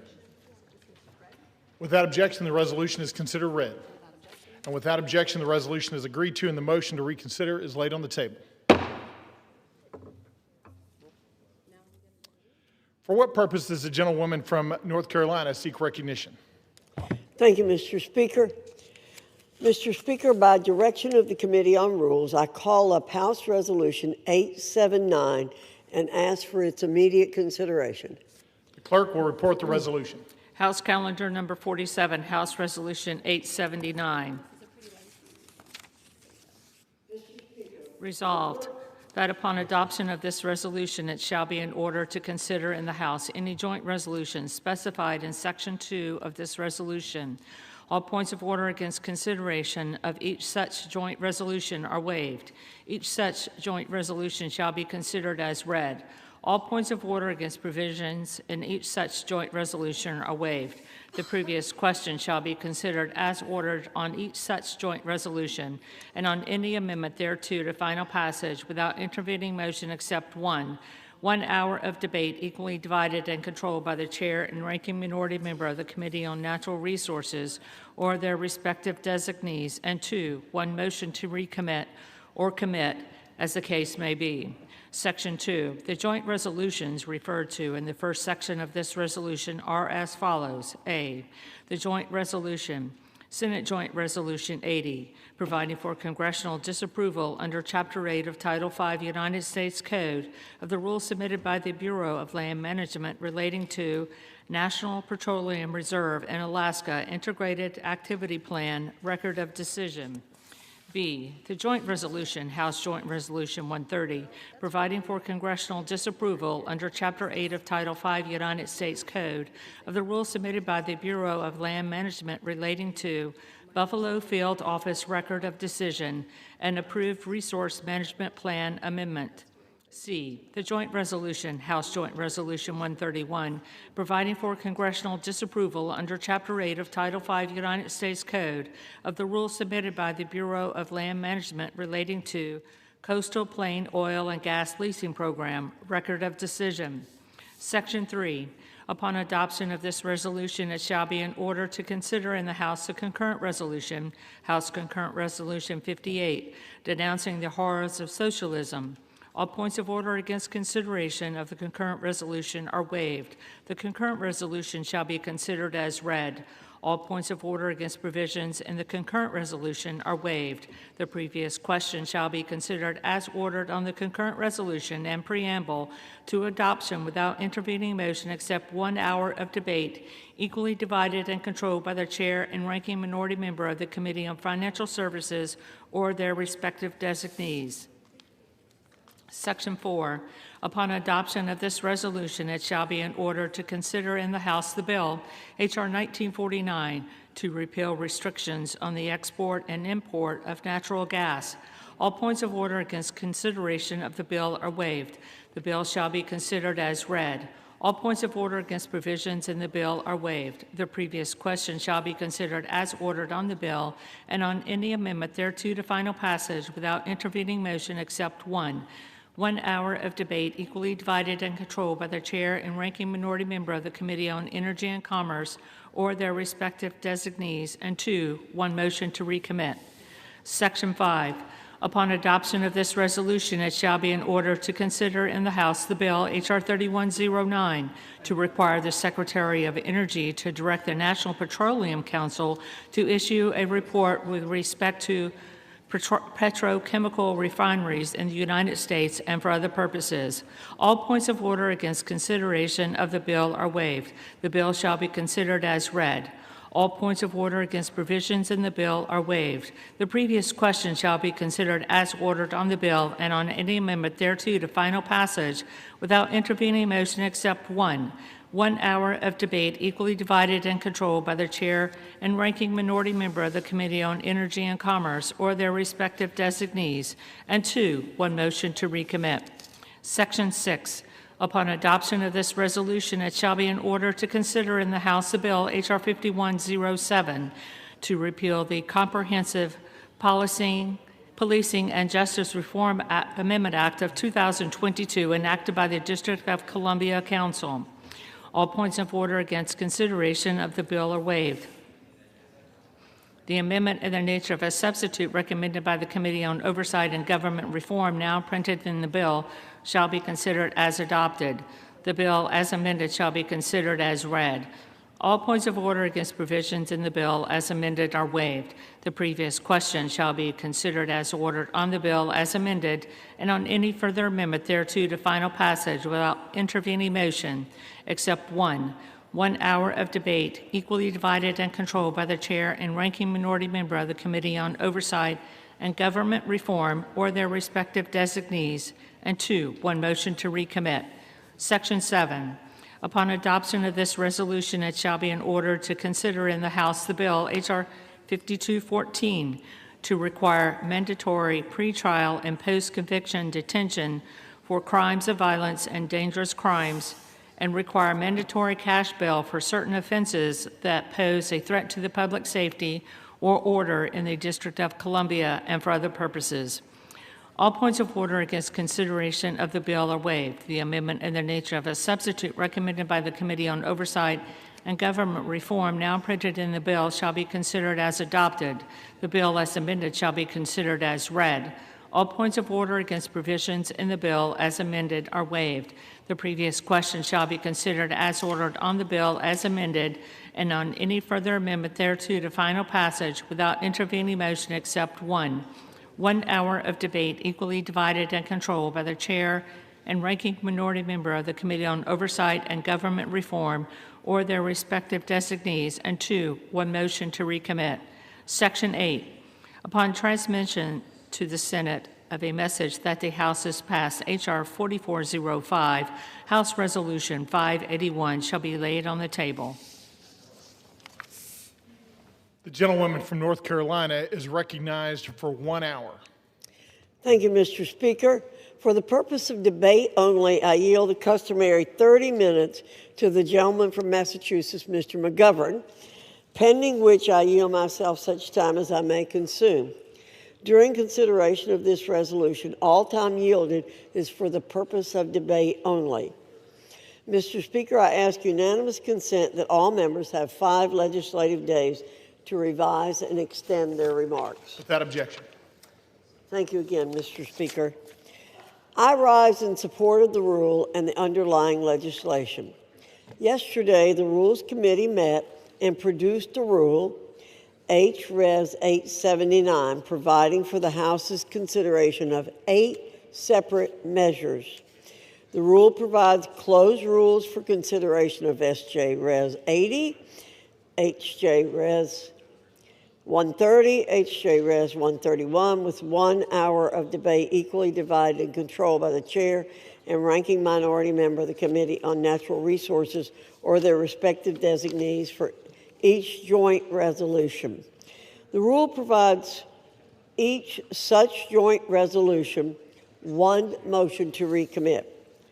Further, the rule provides closed rules for the consideration of H.R. 1949 and H.R. 3109, with 1 hour debate equally divided and controlled by the chair and ranking minority member of the Committee on Energy and Commerce or their respective designees for each bill. The rule provides each bill with a motion to recommit. Additionally, the rule provides for consideration of H. Con. Res. 58 under a closed rule with 1 hour of debate equally divided and controlled by the chair and ranking minority member of the Committee on Financial Services or their respective designees. The rule also provides for consideration of H.R. 5214 and H.R. 5107 under closed rules with 1 hour debate equally divided and controlled by the chair and ranking minority member of the Committee on Oversight and Government Reform or their respective designees on each bill. The rule provides 1 motion to recommit for each bill. Finally, the rule tables House Resolution 581 upon the transmission of a message to the Senate that the House has passed H.R. 4405. Mr. Speaker, after over 40 days of the Democrat government shutdown, the House has returned to regular order, and this majority is continuing to push forward with the America First agenda, the American people's agenda. All of these pieces of legislation we're considering today are in alignment with the American people's demand and President Trump's executive orders that we maintain a robust posture of American energy dominance.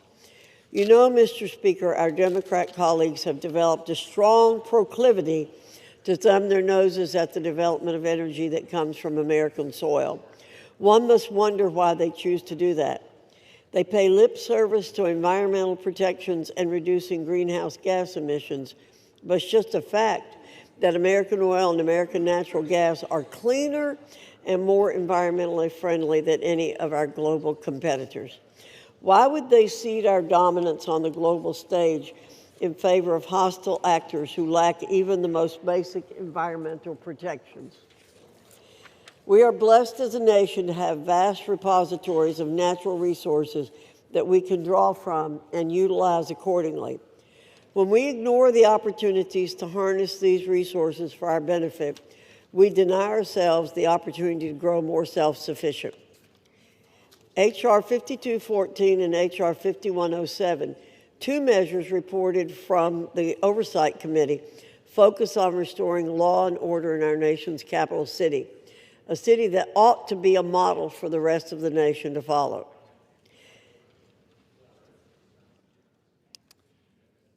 Does the gentlelady reserve? I'm going on, Mr. Speaker. H.R. 5214 would revoke cashless bail in the District of Columbia and would require mandatory pretrial and post-conviction detention for crimes of violence and other dangerous crimes. H.R. 5107 would repeal the Comprehensive Policing and Justice Reform Amendment Act of 2022 enacted by the District of Columbia Council. This act targeted police officers in D.C. for simply doing their duties, and it led to over 1,600 officers being removed from the city's force. Thanks to President Trump's efforts, the streets in D.C. are safer, and we have the opportunity through these two measures to add to that progress. Finally, Mr. Speaker, we have H. Conrad's 58, a resolution denouncing the horrors of socialism. Most of us here in this body recognize how dangerous the plague of socialism really is. We understand its history of failure and oppression. Throughout history, this ideology has collapsed into the most brutal of dictatorships, communist regimes, and outright totalitarian rule. Many are quick to avert their eyes and cover their ears when presented with facts about the horrors of socialism. How many individuals across the world have suffered and died because of it? This resolution will put everyone in this body on record. The American people will see who espouses this caustic ideology and those who reject it. I reserve, Mr. Speaker. The gentlewoman from North Carolina reserves. The gentleman from Massachusetts is recognized. Well, thank you, Mr. Speaker, and I thank the gentlelady from North Carolina for yielding me the customary 30 minutes, and I yield myself such time as I may consume. The gentleman is recognized. Mr. Speaker, Americans are working more and more for less and less. Almost every day I speak with young people who can't afford to start a family, can't buy a house, can't get ahead. I hear it from seniors who are struggling to survive on fixed incomes. I see it with my own eyes, moms and dads putting items back on the shelves in the grocery store because they can't afford them. Parents who can't go back to work because they can't afford child care. People whose health insurance premiums are doubling and tripling because this majority has failed to act. During election season, we heard from Trump and Republicans who swore up and down they would bring down prices. They promised the American people they would reverse inflation and focus like a laser on affordability. And they have broken that promise. They have betrayed the American people, and if you want more evidence of that, look at the bills on the floor today. More garbage, more culture war crap, more bills written by this Republican majority of, by, and for the billionaire class. Republicans moved heaven and earth to give tax breaks to the rich and powerful. That got done in a nanosecond. But if you're a regular person staring down next year's health care premium hikes and deciding whether to pay $1,000 more or put food on the table, the answer you get back from Republicans is let them eat cake. We are barreling toward another shutdown at the end of January. We could have spent the last 2 months working on passing the 9 appropriations bills Republicans still need to pass to stop another shutdown. And instead, they went on a taxpayer-funded paid vacation for 8 weeks. And let me just say, because we are debating a rule to consider these 8 bills, this rule sucks. 8 closed rules, no amendments, no changes allowed on the floor. Take it or leave it. And if you're keeping count at home, that's 80 completely closed rules this Congress, the most ever in a year. And I want to correct the gentlelady because last night in the Rules Committee she said 5 of these bills didn't receive any amendments. That's because she didn't ask for any. And when you don't send an amendment deadline, everyone knows you're doing a closed rule. And I just want to say to my Republican colleagues, you have been complicit in these 80 closed rules nearly 9 out of 10 times. You, the majority party, have not been allowed to bring amendments to the floor. You're getting blocked by your own leadership time and time again. How does that feel? Again, this is a terrible rule, and I urge a no vote, and I reserve my time. Gentleman from Massachusetts reserves. The gentlelady from North Carolina is recognized. Thank you, Mr. Speaker. While it's true there have been 80 closed measures, this number needs context. 12 of the closed rules were in the rules package, which passed 2 weeks before the 119th Rules Committee even organized to begin meeting. Additionally, 25 measures were CRAs. They don't allow for an amendment. 16 were bills that received no amendments, meaning 41 measures were closed by definition. It's also important that 4 of the closed rules are duplicates from a previous failed rule. So in reality, only 27 measures have been closed by discretion of the committee. Additionally, the Rules Committee under Republican control has simply been more productive, producing more total rules than our colleagues ever did. For example, during the most recent Democrat-controlled Congresses, the Rules Committee produced 127 total rules in the 116th Congress and 163 in the 117th Congress. Contrast this to the 200 total rules in the Republican-led 118th Congress. For the 119th, we're on pace to once again produce nearly 200 rules for the Congress. So, Mr. Speaker, we're doing our job. We're not closing out debate. We're having plenty of debate. There's plenty of opportunities for our colleagues to offer amendments. Thank you. I reserve. Gentlelady reserves. Gentleman from Massachusetts is recognized. Mr. Speaker, a lot of words to justify the most closed Congress in history, the most authoritarian Congress in history. It would make Putin blush. Mr. Speaker, if we defeat the previous question, I will offer an amendment to the rule to provide for consideration of H.R. 6074, which would extend the Affordable Care Act enhanced premium tax credits for 3 years through 2028. We are in the midst of a health care crisis. More than 20 million Americans who get their health care on the ACA exchanges are going to see their premiums skyrocket next year. That includes 250,000 people in my home state of Massachusetts who are paying lower premiums and copays due to these tax credits, which Democrats created in 2021 and are set to expire at the end of the year. Let me read you some of the stories from folks in my district. Quote, I just received my letter and my monthly costs have gone from $1,287 to $3,026 for next year. As a working family with a daughter who has an autoimmune disease, we are struggling, and I'm working 50-plus hours a week just to pay the insurance, end quote. Another one, and I quote, with the Health Connector, I was paying $264 per month, acceptable seeing that I am healthy but not young. Without the advanced premium tax credit, my monthly premium will be just over $800 per month. I can't and I won't pay that. I will go without. This is happening across the country, and for the sake of millions of Americans and their health care, I urge my Republican colleagues to support this bill and vote no on the previous question. Mr. Speaker, I ask unanimous consent to insert the text of my amendment into the record along with any extraneous material immediately prior to the vote on the previous question, and I reserve. Without objection. Gentleman reserves. Gentlelady from North Carolina is recognized.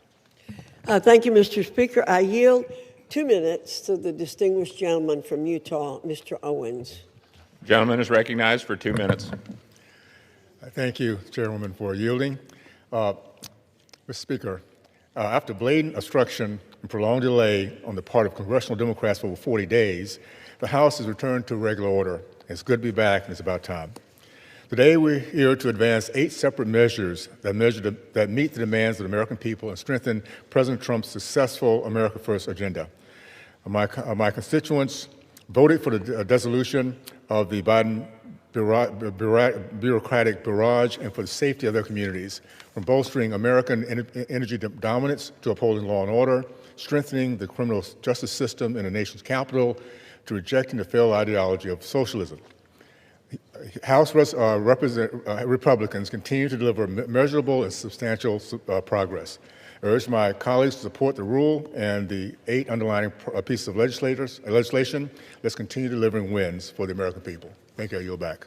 Gentleman yields back. Gentlelady from North Carolina reserves. Gentleman from Massachusetts is recognized. Mr. Speaker, shortly on the floor, Republicans are about to finally bring up the Massey Counter bill to release the Epstein files. We had to drag this leadership here kicking and screaming. And I appreciate their sudden and stunning change of heart on this issue. But I want to state for the record that the Republican leadership has tried to block this day for months and months and months. And I also want to state for the record that Donald Trump could release these files on his own, today, right now, right this very second. He doesn't need to wait for Congress to pass the bill. He could release the files himself, but he won't. That is why we are here, because he refuses to act. Meanwhile, the Republican majority has blocked transparency at every turn. They stonewalled in committee. The gentlelady from North Carolina and every Republican on the Rules Committee voted 9 times to block my amendment to release the Epstein files. 9 times. Republicans were so afraid of my amendment that Speaker Johnson shut down the Rules Committee and sent us home early in July. And then he refused to swear in a new member of Congress for weeks because she promised to be the 218th signature to force this bill forward. Only four Republicans signed the discharge petition. Every single Democrat signed on. In a few moments, I'm going to yield time to Representative Massey, who has been the Republican leader of this effort in the House, alongside Representative Khanna on the Democratic side. And here's why I'm doing that. This bill should be getting a full hour of debate on the floor. But Speaker Johnson, I guess at Donald Trump's direction, is throwing every procedural gimmick at the wall to see what sticks. And he's trying to limit debate on the floor because for some reason he is very, very afraid of talking about this. So that's why I'm donating a significant chunk of my time to members who have been silenced by the Speaker for the terrible crime of demanding truth and transparency. Now, if I had to guess, most Republicans will probably vote in favor of releasing the files. But they're not voting yes because their conscience changed. They're voting yes because Donald Trump tells most of them how to vote. And he realized he's lost on this one. He says the people who support this bill, quote, betrayed the entire Republican Party. Really? Really? How is accountability for a pedophile something Donald Trump campaigned on? How is that now a betrayal? This was his issue, his idea. He ran on releasing the files. And by the way, to those who say that Biden should have released these files, let me just address that right now. You're right. He should have. But he didn't make it his number one issue, and he's not the president right now. Donald Trump is. He could have released the files at any point over the last 11 months, but he has not. Republicans have had months to sign the discharge petition. They had months to bring this bill to the floor. But this leadership has chosen obstruction. They don't want to pass this bill. They don't even want to talk about it on the House floor. And so that's why debate matters. And with that, I reserve my time. Gentleman from Massachusetts reserves. The gentlelady from North Carolina is recognized. Thank you, Mr. Speaker. Let's be clear. Republicans don't oppose the full transparency of the Epstein files. We embrace the Oversight Committee's task of doing just that. We embrace Representative Massey's legislation here today by putting it up for a vote under suspension. I'll be voting for it. We already have a House investigation that carries the full force of law, and there's no opposition to respecting the majority's wishes to get this codified into law. Let's get to it. Let's get the vote and end these false debates, straw man arguments, and non sequiturs. We tried to pass this bill last week, but Democrats wouldn't agree to doing so. Let's vote now. Democrats should stop, listen, and take yes for an answer. I reserve. Gentlelady reserves. The gentleman from Massachusetts is recognized. Mr. Speaker, the gentlelady doesn't oppose this? Boy, you have a funny way of showing it. I gave the gentlelady 9 opportunities in the Rules Committee to bring this measure to the floor. 9 opportunities. And every time I brought up an amendment, she voted it down. 9 opportunities. So to say that somehow this is always what you wanted, I don't know. That doesn't pass the smell test. Mr. Speaker, I yield 3 minutes to the gentleman from California, Mr. Khanna. The gentleman is recognized for 3 minutes. Thank you, Mr. Speaker. Thank you, Mr. Chairman, for your leadership over the last 5 months to make sure that this bill came to the floor. Thank you also to Don Sisson for his leadership and understanding of all the rules to make this possible. Now, as we are here today, I saw on CNN that the president is meeting with the Saudi prince. You know what America First means to me? How about meeting with the survivors? How about making sure that America's girls are not being raped? That's what it means to be America First, not going and just meeting with Saudi princes. You know, I am so honored to be here and working together with Congressman Thomas Massie, who's shown so much courage and principle, and I'm so honored to be here next to Congresswoman Marjorie Taylor Greene and Congresswoman Nancy Mace. I was telling someone, they said, what did you learn through this process? I said, sometimes we have to see people not just through their caricature. And I had caricatures of Representative Greene and Representative Massey and Representative Mace. But what I saw is they cared as Americans and human beings, and they stood with courage.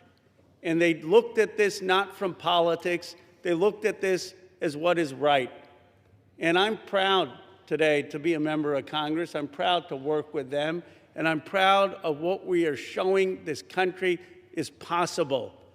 That if we actually care about American values, maybe we can overcome some of the bitter divides in this country. If we don't care about just getting the credit and maybe work together, we could actually care about forgotten and abandoned Americans like the survivors that testified today. I was so moved by their testimony. How can you hear their testimony, as all of us have heard, see their tears, see them holding up photos at the age of 14, and think that they're not telling the truth? This is not politics, this is humanity. Sometimes we get into these chambers and we forget what happened, of how we grew up. Most of us, we grew up, we went to barbecue, we went to Little League games, we went to church or temple. We didn't fly around in private jets and go to a rape island. We didn't buy off politicians and tell them to keep quiet. We didn't think that it was normal to abuse or rape young girls. And then they're saying, well, we don't know if they were 18 or 22. Come on, it's rotten. Then they say, well, just care about the price of eggs, just care about the price of health care. You know what's more important than that? American values. These rich, greedy men abused American values. They abused what's sacred about this country. They abused what built this country. I yield the gentleman additional minute. And it is time that they're going to have a reckoning. The Epstein class is going to go. And the reason they're going to go is because the progressive left and the MAGA right and everyone in between is finally waking up against this rotten system. And when people are united, when people work across the aisle, amazing things can happen because the American people are kind and good and decent. So it's an honor, Congressman Massey, to have worked with you, and I salute particularly the courage of Marjorie Taylor Greene, Lauren Boebert, and Nancy Mace. None of this would have been possible without their courage in standing up on the petition and for what they did. I'll yield back. Gentleman yields back. Gentleman from Massachusetts reserves. Gentlelady from North Carolina is recognized. Mr. Speaker, at the top of this page that I have, I've written Democrat hypocrisy on Epstein. That's what we're hearing today. I'm proud to be a member of the Oversight and Government Reform Committee. I'm proud to have supported the full investigation into the Epstein files on that committee. Furthermore, I'm proud to have supported formalizing that investigation by taking the decisive step in directing that investigation by a special rule provided by the Rules Committee. This gave the oversight investigation the full weight of the House of Representatives behind the committee's existing subpoena power. Very important in this debate. Let's get things straight here. In just a matter of hours, we're going to get to vote on the Massey bill. But that won't preclude the existing House Oversight and Government Reform Committee's investigation in any way. And that's a great thing because that investigation is yielding results. We now know that one of Jeffrey Epstein's closest confidants was apparently Larry Summers, a cabinet member in the Clinton administration. We now know that a Democrat member in this body, Stacey Plaskett, was colluding with Jeffrey Epstein in real time during a hearing. And the subject matter? How to take down President Trump. Mr. Speaker, you can't make this stuff up. We now know that Epstein himself hated President Trump. It's in black and white. We now know that one of the chief Epstein victims stated that President Trump never acted inappropriately. And don't forget that oversight investigation specifically subpoenaed Bill and Hillary Clinton for their ties to Jeffrey Epstein. They haven't been quick to step into the breach and exonerate themselves, have they? But the truth will continue to come out as it has because of Republicans and a current Republican-led House Oversight and Government Reform Committee investigation, one that already carries the full force of law. Let's see where that leads. I reserve. Gentlelady reserves. The gentleman from Massachusetts is recognized. Mr. Speaker, the gentlelady says that just trust her and the Republican leadership. And I got to tell you, I can't after what I saw unfold over these last several months. Obstruction and using every maneuver possible to avoid this moment where we're having here today. And I want to say that for the record, it doesn't matter whether there's Republicans or Democrats or independents that are implicated in these files. We believe in accountability for everybody who abuses young women, and we believe in justice. And that is kind of what's uniting many of us on this, on this side of the aisle here today. And I just want to, again, I want to thank Representative Connor for his leadership. I want to thank Representative Massey, Representative Green, and Representative Mace for their courage and for their willingness to stand up for what is right.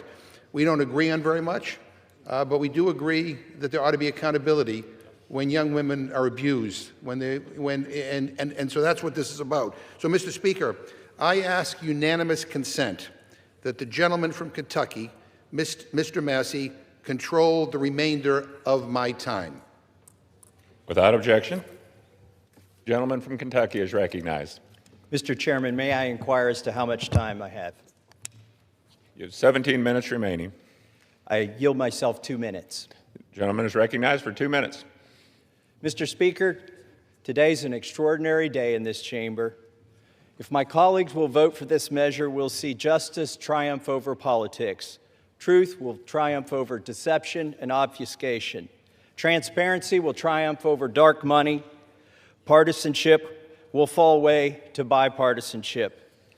Grassroots, the people, will reclaim the people's house with this vote. It's going to be a victory for survivors, not just survivors of the Epstein sex trafficking scandal, the 1,000 survivors that exist. Some of them are victims. They're no longer alive. Some have committed suicide. They share one thing in common. Their youth was robbed from them. Much of their lives were robbed from them, but they're claiming it back. We're going to help them claim that back. But it's not just a victory today, if this vote prevails for those survivors. It's a victory for every person, man or woman, boy or girl, who's been victimized sexually in this country. Anybody who's been a victim of sexual assault, or maybe they've been victimized by a family member. Maybe it's not a billionaire. but they're all waiting and watching to see what we do today. They're wondering, if I go to mom or dad, will anything happen? If I go to the sheriff, will anything happen? Well, we have a chance today to make something happen. Something that's not happened, something that should have happened decades ago, and that is to get justice for these victims and survivors and transparency for America. That's what this vote is about today. And I reserve the balance of my time. Gentleman from Kentucky reserves. The gentlelady from North Carolina is recognized. I reserve. Gentlelady reserves. Gentleman from Kentucky is recognized. I now yield 5 minutes to the gentlewoman from Georgia, Mrs. Green. The gentlelady from Georgia is recognized for 5 minutes. Thank you, Mr. Speaker. I proudly rise today in a bipartisan effort to release the Epstein files, finally, after 5 administrations have covered it up. Earlier today, I attended the press conference where the survivors, they're not victims, the survivors of Jeffrey Epstein's sexual abuse and sex trafficking told their stories. And they told stories about how it started back in 1991, 1996, and they continued on through the decades. And they told stories about how they told someone and tried to get help. They told the FBI, and they weren't listened to. And they told law enforcement, and no one did anything. And these women don't just number a few. These women number around 1,000 women. And they are victims of something that's unthinkable. And this should have never, ever happened. This was the biggest fight I think I've seen in Washington, D.C. This is my 5th year here. And this was a fight that we should have never had to wage. It should have been the easiest thing for every single member of Congress. It should have been the easiest thing for the Speaker of the House. It should have been the easiest thing for the President of the United States to release all the information, every single file, on behalf of these American women. These American women aren't rich, powerful elites. They do not have someone paying for their airline tickets or paying for their trips or paying for their expenses every time they try to do something to get this information out. These are your average Americans. And you want to know what the Epstein files represent? The cover-up represents to average Americans. It represents the failures of the federal government and Congress to the American people. And that is what people rose up about in 2024. They wanted and demanded transparency from their government and for Americans finally to be put first. And today, with this vote, we are finally putting these victims and these survivors of Jeffrey Epstein and the cabal of rich, powerful elites that expands not just here in the United States of America, but to other countries as well. We're putting them last. And that is exactly what Americans want. You see, for far too long, Americans have been put last. And they're sick of it. They're sick and tired of it. And this is why they don't trust Congress. This is why they don't trust the government.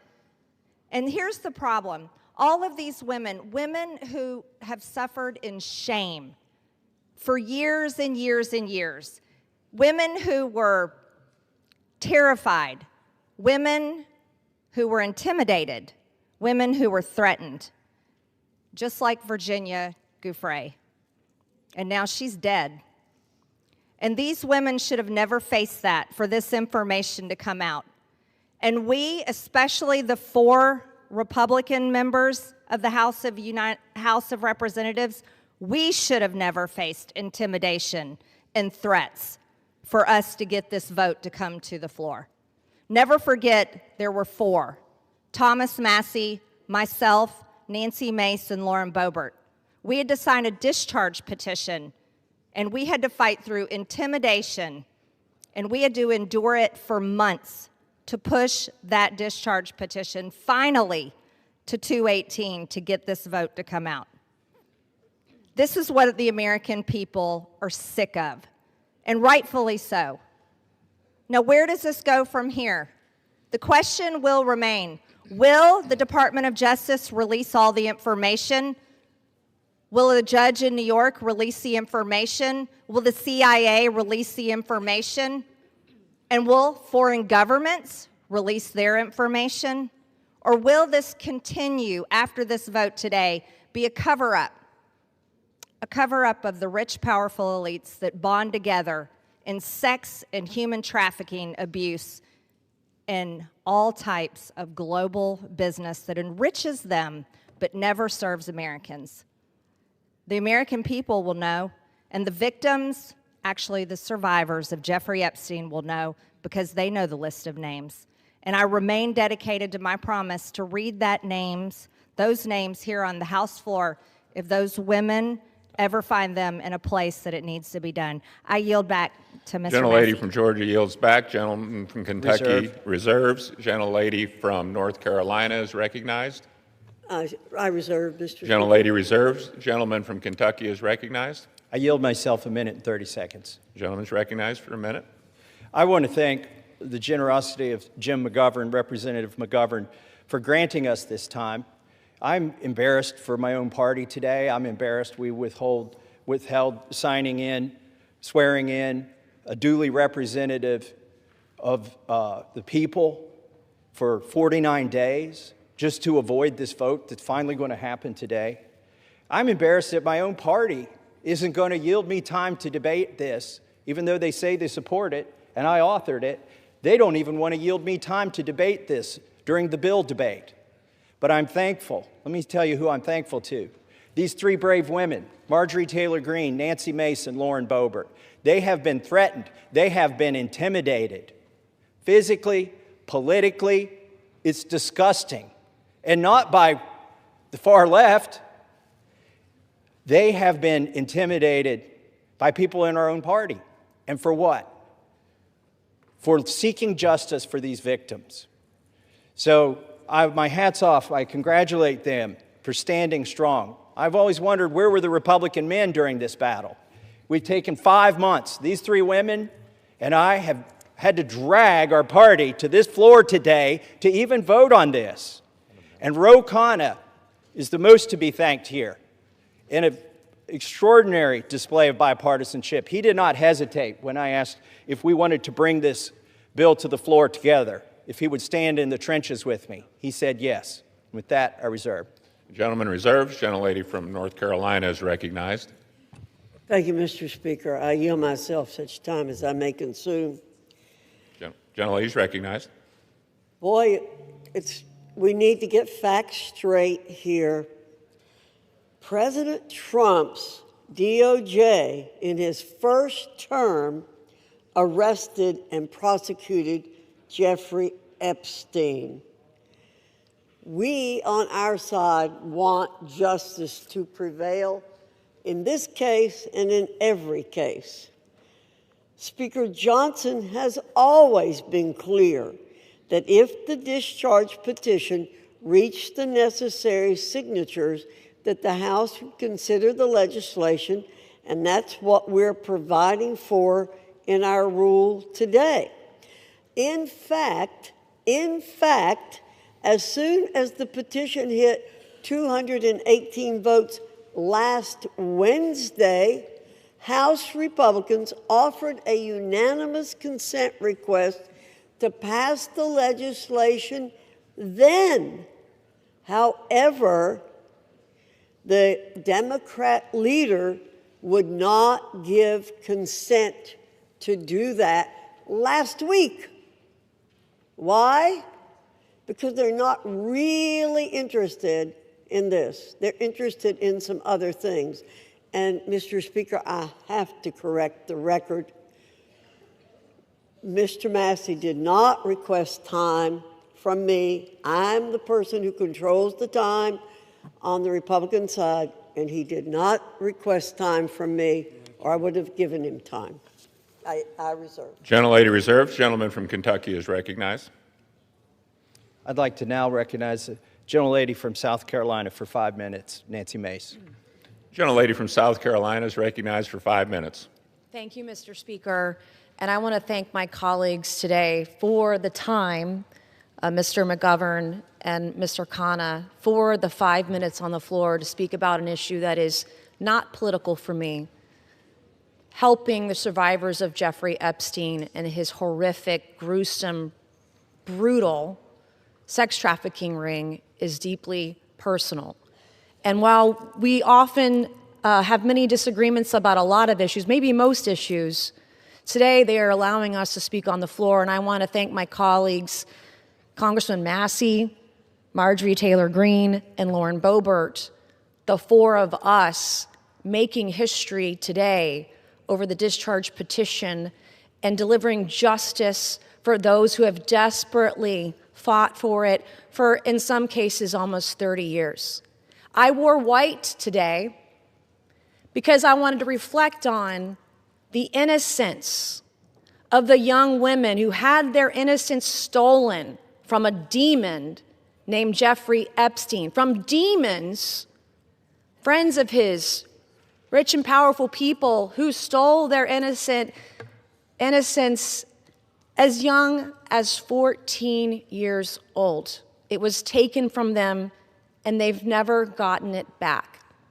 I'm also wearing white today to recognize the courage that it takes for women to come forward, the sacrifices to them personally, professionally, financially, the embarrassment, the humiliation, the shame that we still deliver on the backs of women who have been brutalized, who've been raped, who've been assaulted. The shame that the media pours over their heads, that their colleagues, their friends, their neighbors, their loved ones, because you come forward and because you talk about sexual assault, you are not a slut. It's not because of what you wore. You're not a whore. But that's how women are treated, and you're not lying. And I want every woman to know, every Epstein survivor to know, every woman across the country who is a survivor, who is a victim of assault, that today, we see you.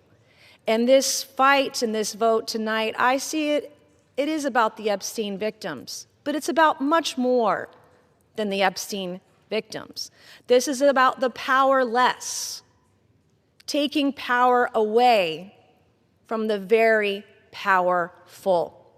This is about giving women who never had a voice, giving a voice to the voiceless.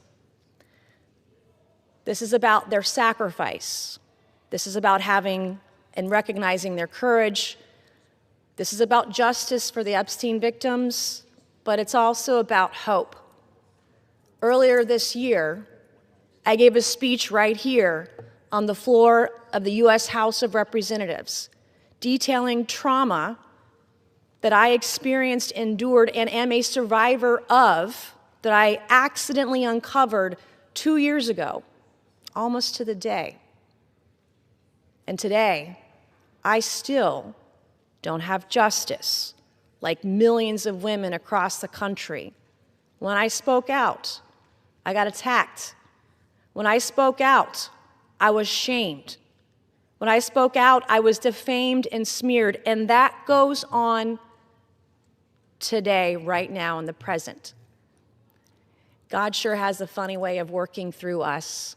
I, like many of the Epstein survivors and many other survivors across the country, I don't think I will ever heal from the destruction my abuser did to me.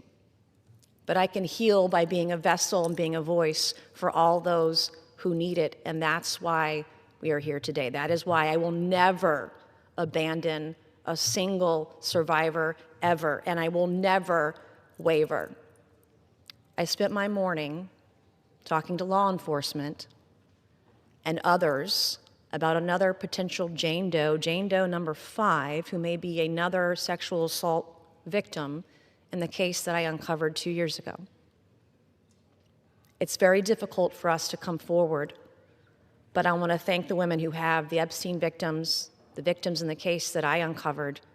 I want to thank all of you for being a voice, for giving me hope. Maybe one day I too can get justice. Thank you, and I yield. Gentlelady yields back. Gentleman from Kentucky reserves. Gentlelady from North Carolina is recognized. Thank you very much, Mr. Speaker.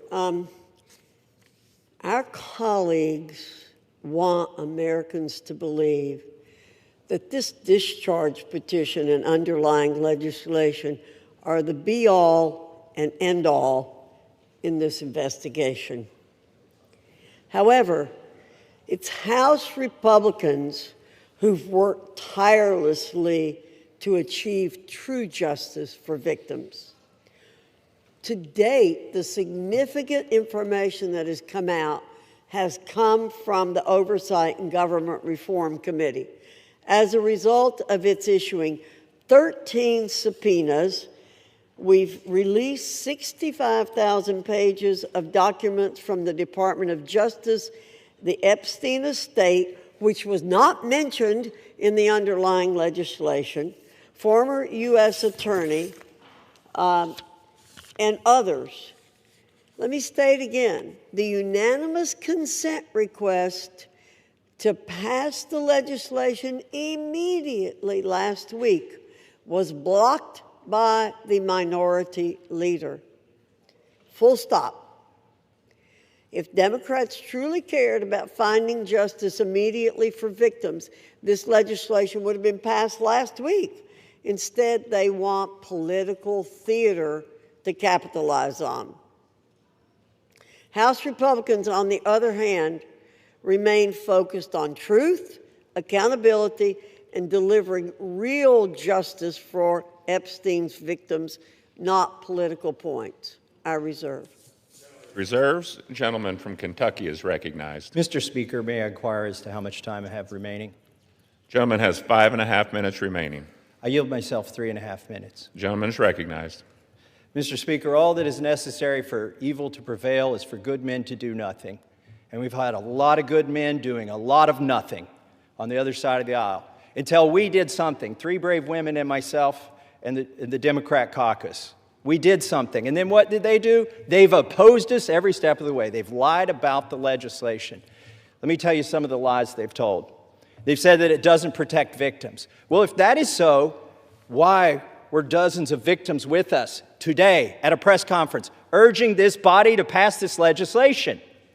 It's because this legislation specifically protects victims. They've said this legislation does not prevent the release of child pornography. Of course it does. We have a specific provision in our legislation to prevent that. They've said so many falsehoods about this legislation, but now they're going to vote for it, hopefully enthusiastically. But really, they've been drugged to this. Our judicial system is broken. If it were working, there wouldn't be 1,000 victims who haven't seen justice yet. They are victims of the Epstein class.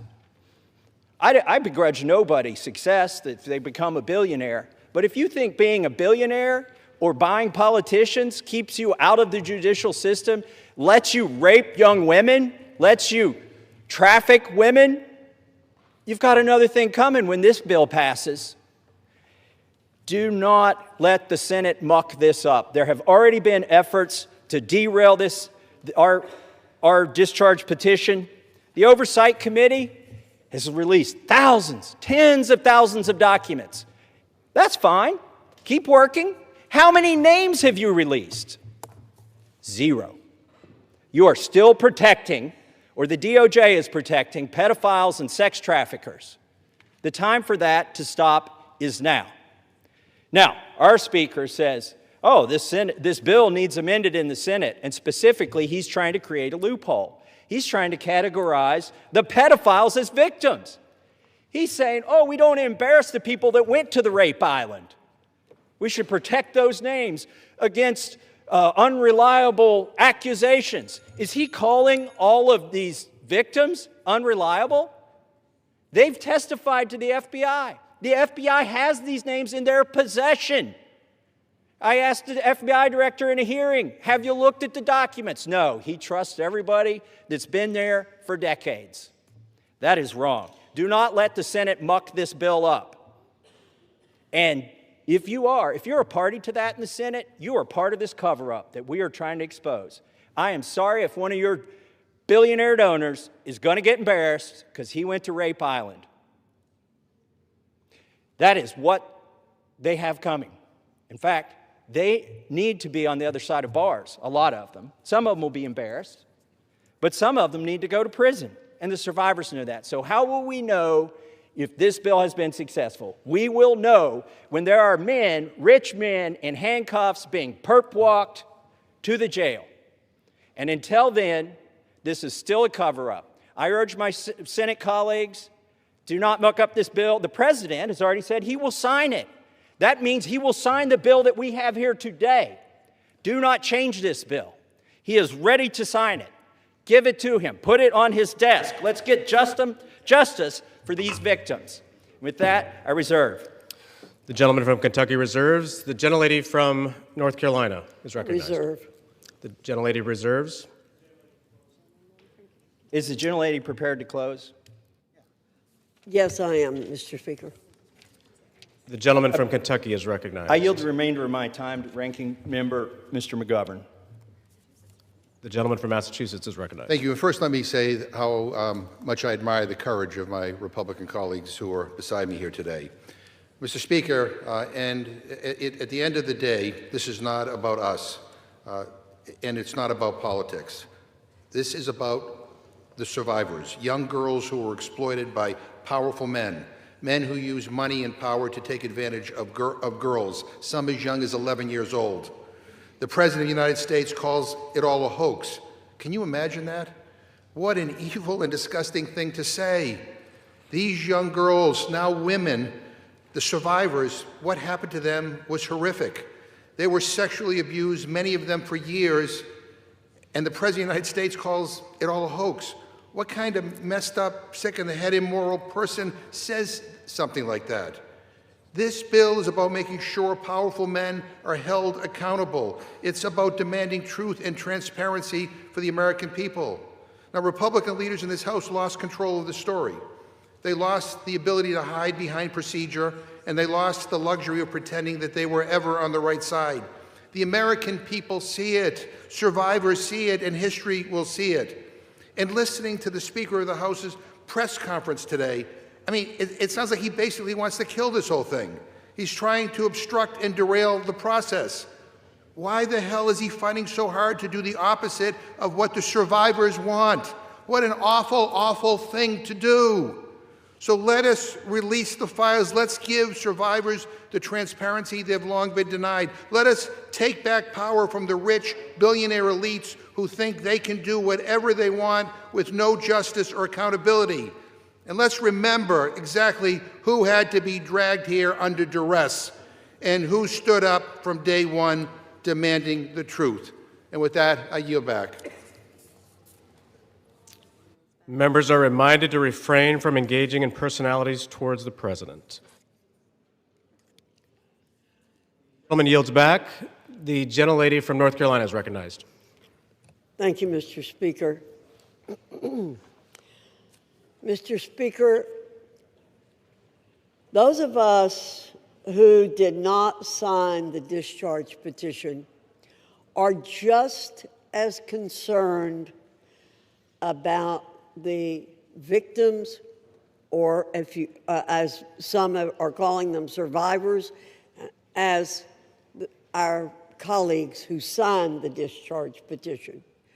We share contempt for anyone who abused anyone else. I've stood on this floor many times, Mr. Speaker, to speak out for victims and survivors of people who have been abused, and against anyone who breaks the law or takes advantage of an innocent person. We will not be characterized as insensitive to that. But what House Republicans who didn't sign the discharge petition remain focused on truth, accountability, and delivering real justice for Epstein victims. Again, I'll point out that it was under President Trump's Department of Justice that Jeffrey Epstein was arrested and tried. We have not tried to avoid this situation. We want things done the right way. We want maximum justice for these victims and survivors. Our rule today simply expedites consideration of the Massey-Khanna legislation. And as I said, we would have liked to have seen it pass last week when we gave an opportunity for it, but it was blocked by the Democrat minority leader. I ask for support for this rule, the underlying legislation. With that, I urge my colleagues to vote yes on the previous question, yes on the rule, and Mr. Speaker, I yield back the balance of my time and move the previous question on the resolution. The gentlelady yields back the balance of her time. The question is on ordering the previous question on the resolution. Those in favor say aye. Those opposed, no. In the opinion of the chair, the noes have it. Mr. Speaker, request the yeas and nays. The yeas and nays are requested. Those favoring a vote by the yeas and nays will rise. A sufficient number having risen, the yeas and nays are ordered. Pursuant to Clause 8 of Rule 20, further proceedings on this question will be postponed.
Pursuant to Clause 8 of Rule 20, the chair will postpone further proceedings today on motions to suspend the rules on which a recorded vote or the yeas and nays are ordered, or votes objected to under Clause 6 of Rule 20. The House will resume proceedings on postponed questions at a later time. For what purpose does the gentleman from Ohio seek recognition? Mr. Speaker, I move to suspend the rules and pass H.R. 4405. The clerk will report the title of the bill.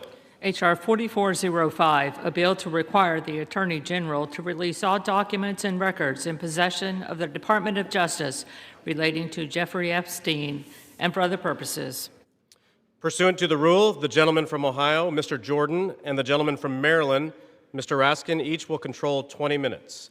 The chair recognizes the gentleman from Ohio. Mr. Speaker, I ask unanimous consent that all members have 5 legislative days in which to revise and extend their remarks and to insert extraneous material on H.R. 4405. Without objection. Mr. Speaker, I yield myself such time as I may consume. The gentleman is recognized. We all support holding bad guys accountable, and we're all going to vote for this resolution. But I think a little perspective is important. Democrats have spent 6 months talking about Epstein, even though they had 4 years to do something about it. Now, why would they do that? Why would they do that? Maybe it's to go after President Trump. Never forget, they shut down the government for 43 days. They said, don't worry about our military, don't worry about air traffic controllers, don't worry about our economy, don't worry about American families. No, no, no. Close the government for a month and a half because it might hurt the president. For the past decade, there's been one constant for Democrats. One constant: go after Trump. They spied on his campaign. then it was Mueller, then it was impeachment 1, then it was impeachment 2, then it was all the lawfare. Alvin Bragg, Fonnie Willis, Letitia James. Then it was Arctic Frost investigation at the Justice Department, surveilling United States senators and congressmen, and a whole host of other Americans. Then it was Jack Smith and his gag orders and his raiding President Trump's home. Then it was a 43-day shutdown, and now it's Epstein. And by the way, the same party that did all that, they were also the ones who were texting with Mr. Epstein during a hearing where Michael Cohen was their witness in another effort to go after the president. Americans see through it all, and frankly, it's actually kind of sad. This obsession, this syndrome, this mindset that says we got to go after President Trump no matter what that they have. And when I think about it, I think it's because President Trump and Republicans have accomplished so much that they told the voters they were going to accomplish in the 2024 election. We're actually doing what we said we were going to do. President Trump said he was going to cut taxes, and he did. President Trump said he would secure the border, and he did. President Trump said he'd get men out of women's sports, and he did. President Trump said he would make sure Iran doesn't have nuclear capability, and he did. And he said he would get the hostages out of Gaza back into Israel, and he did. All in 9 months. So I don't know what causes this mindset, this syndrome that the left has, but I know one thing. It is real. Which brings me to last week. Think about what the Democrats did last week. The Democrats released an email that the Oversight Committee had obtained from the estate, an email from Mr. Epstein to Ms. Maxwell. When the Democrats released it, they redacted the victim's name, something we all support, something everyone supports, except in this case, no court had ordered that name redacted, no agency had redacted it, and the estate didn't redact it. And the victim had already went public. So why black out her name? Why black out her name? Because she had said in her book and had testified under oath that she never saw any wrongdoing by President Trump. So think about what they did. In an email between two criminals, Mr. Epstein and Ms. Maxwell, in an email between two criminals, they hide the name of an individual who had went public and exonerated the president, and we know why. To distort and twist the message because they thought it might harm the president. Their position, cover up the names of people who are already public, but don't worry about other innocent people who the court said should remain private. Again, I think the American people see through it. They see through what the Democrats are doing. The American people know what this is. They know Democrats have nothing else to run on because of the success of this administration. So I say let's vote yes on this resolution, and then let's get focused on making sure we're doing what the American families elected us to do. With that, I reserve. The gentleman reserves. The gentleman from Maryland is recognized. Thank you, Mr. Speaker. I yield myself such time as I may consume. The gentleman is recognized. Today, 4 months and 3 days after Mr. Khanna and Mr. Massey introduced their discharge petition, perhaps the most famous discharge petition in American history, the People's House unites across party lines to draw a moral line. We draw a line against the rape and sexual violation of children. We draw a line against the global criminal trafficking of girls and young women to service the pleasure of rich and powerful men who believe they are beyond all law and all morality. We draw a line to put the voices of the victims and the survivors first. We ask the Senate to join us without changes rather than obstruct this bill with dilatory amendments, legislative graffiti, and self-dealing million-dollar jackpot provisions for lucky senators. Just pass the bill. We're finally voting today because a bipartisan discharge petition led by Representatives Massey and Khanna and signed by 218 of us overthrew the determined obstruction of the Speaker. This forced vote means the House will no longer acquiesce in this astonishing real-time cover-up of a multi-billion-dollar global sex trafficking and child rape ring that has ravaged the lives of more than 1,000 girls and young women. We're here today because these victims, these survivors, these citizens, these inspiring women who have come to Washington are demanding nothing less than justice and the complete truth about who is responsible for their vicious abuse, including those responsible for enabling it, ignoring it, bankrolling it, and covering it up.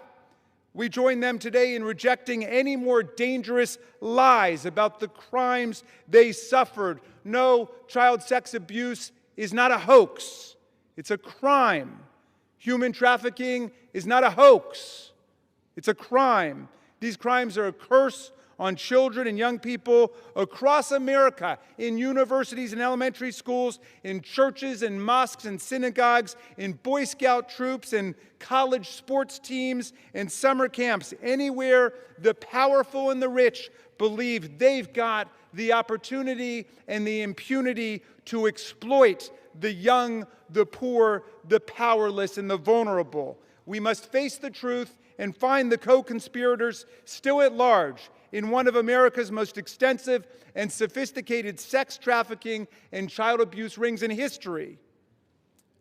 Release of the file will expose the role of everybody who facilitated and covered up these crimes, like J.P. Morgan Chase, Bank of America, Deutsche Bank, and Bank of New York Mellon, which executed billions of dollars in transactions related to these offenses, as well as any bank executives who participated in the sexual abuse of girls and young women. We must expose everyone who covered up these crimes, like Alex Acosta, the former U.S. attorney in Miami, Donald Trump's labor secretary, who gave Jeffrey Epstein an unbelievable sweetheart plea deal, immunized the unnamed conspirators, and killed an investigation into Epstein's financial crimes that could have brought down the entire criminal network.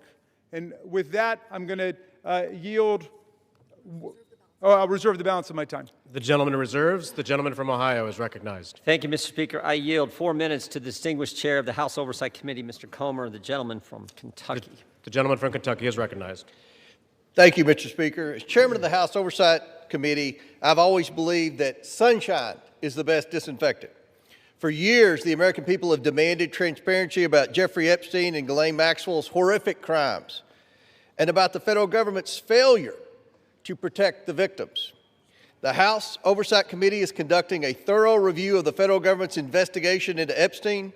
Our work goes far beyond the legislation before us today. We are committed to accountability, transparency, and justice for the American people and for the survivors of these appalling crimes. To date, the Oversight Committee has released more than 65,000 pages of documents, issued 13 subpoenas, and conducted interviews with 2 key witnesses, both of whom were Republicans. The Trump administration has provided us with Department of Justice materials and access to suspicious activity reports. Unfortunately, throughout this investigation, Democrats have chosen to manufacture yet another anti-Trump hoax instead of pursuing justice. They have mischaracterized witness testimony and selectively released documents complete with targeted redactions in an effort to smear President Trump. For example, former U.S. Attorney General Bill Barr, who oversaw the 2019 Epstein investigation, stated clearly under oath that the prosecution team found no evidence that President Trump committed wrongdoing. Despite this simple and straightforward fact, Ranking Member Robert Garcia, moments after that deposition, tiptoed out and publicly claimed that, quote, Barr could not clear Trump of wrongdoing. That was a lie, and we have the transcript to prove it. I invite the media to read the transcript. When the Oversight Committee interviewed former U.S. Attorney for the Southern District of Florida, Alex Acosta, Democrats whipped themselves into a frenzy trying to manufacture a gotcha moment, but they failed. Mr. Acosta dismantled the Democrats' narrative. His testimony confirmed there was no contact between President Trump and Mr. Acosta and no connection between President Trump in the Epstein case. Next, Democrats resorted to selective leaks and doctored documents to mislead the American people. Oversight Committee Republicans have posted 65,000 pages of documents we have received to date. Democrats, by contrast, have released fewer than 1 dozen. In their latest selective leak, Democrats released just three of the 23,000 pages of documents from the Epstein estate. And they made redactions to 2 of those emails that changed both the context and the meaning of the 3 pages they released. When CNN called them out for their deceptive redactions, Representatives Stansbury and Crockett tried to blame Republicans for their own edits, for the Democrat Oversight Committee edits. After Democrats released only 3 emails, Republicans released over 23,000 pages. And what did Democrats say in response when we released every single document that we got? They claimed full transparency was meant to, quote, disorient or distract from their manufactured narrative. These are the same Democrats who chant, release the files every day until the files contradict the story they want to tell. That is the definition of hypocrisy. In contrast, full transparency exposed how Epstein appears to be TDS patient zero. The emails reveal a journalist coached Epstein to blackmail then presidential candidate Donald Trump. The gentleman is recognized. The files also show that a House Democrat colluded with Epstein during the 2019 oversight hearing to discredit witness with a vendetta against President Trump. And unsurprisingly, Democrats have been silent about their colleagues' coordination with Epstein. Another email shows Democrat fundraisers invited Epstein to an event or to meet privately with Hakeem Jeffries as part of their 2013 effort to win a majority. So Hakeem Jeffries' campaign solicited money from Jeffrey Epstein. That's what we found in the last document batch. The files underscore why former President Trump must appear for his deposition. We've subpoenaed him. To date, the Democrats have done nothing to help us secure his appearance. I support full transparency. The Oversight Committee will continue to work to get the truth to the American people and to get justice for the victims. That's our goal of this investigation. With that, I yield back. The gentleman yields back. Yeah, Mr. Speaker, we reserve. The gentleman reserves. The gentleman from Maryland is recognized. Thank you, Mr. Chairman. I should just point out that we've heard now from the 2 distinguished chairmen of the Judiciary and the Oversight Committee, and they've spoken almost exclusively to denounce Democrats. We have a bipartisan coalition here demanding the truth about the largest child sex abuse and trafficking ring, perhaps in American history, certainly in this century, and they want to just throw stones at the Democrats. What a remarkable failure of leadership we're seeing from the other side. And I imagine that the chairman of the Oversight Committee will follow up his spectacular failure in trying to impeach President Biden with his spectacular failure in trying to block the resolution we brought to the floor today. I'm happy to yield 1 minute. Excuse me, you're not recognized, whoever's speaking. And I'd like to yield 1 minute to the very distinguished minority leader on the House Oversight Committee. The gentleman is recognized. Thank you. And Mr. Speaker, it's wonderful to hear Republicans and certainly the chairman of our committee finally wanting transparency on this issue. It is time to end this White House cover-up now. Now, we know that Donald Trump has tried everything to kill our Jeffrey Epstein investigation, and he's failed. And now he's panicking. He's about to lose his Epstein vote to force the Department of Justice to release the files. And let's be crystal clear. Trump has the power to release the files today. He does not even need a vote. And he continues to defy the subpoena of the Oversight Committee to release all the files. What is Donald Trump hiding? What is Pam Bondi, the Attorney General, hiding? Why won't they release the Epstein files right now? And he must explain to the public why he moved sex trafficker and monster Ghislaine Maxwell to a cushy, low-security prison after her interview with Trump's personal lawyer. He should declare, and every Republican should say, that she does not deserve a pardon or a commutation. The gentleman's time has expired. 30 more seconds. I grant him 20 more seconds. We don't care how much money you have. what party you're in, how powerful you are, we should get justice for the survivors of Jeffrey Epstein.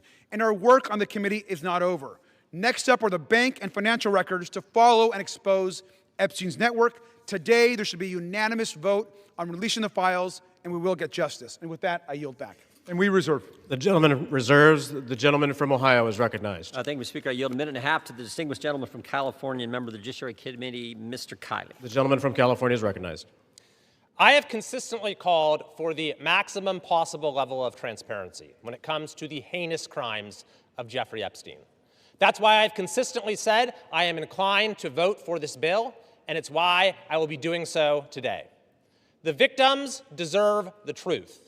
They deserve justice, and they deserve closure. For months, they've had to wake up every day and see the name of their tormentor on the front page of every newspaper, on every TV channel, as has the broader American public. This issue has been so politicized by so many people in so many ways, which is deeply unfortunate when we're talking about matters of the highest sensitivity and untold suffering.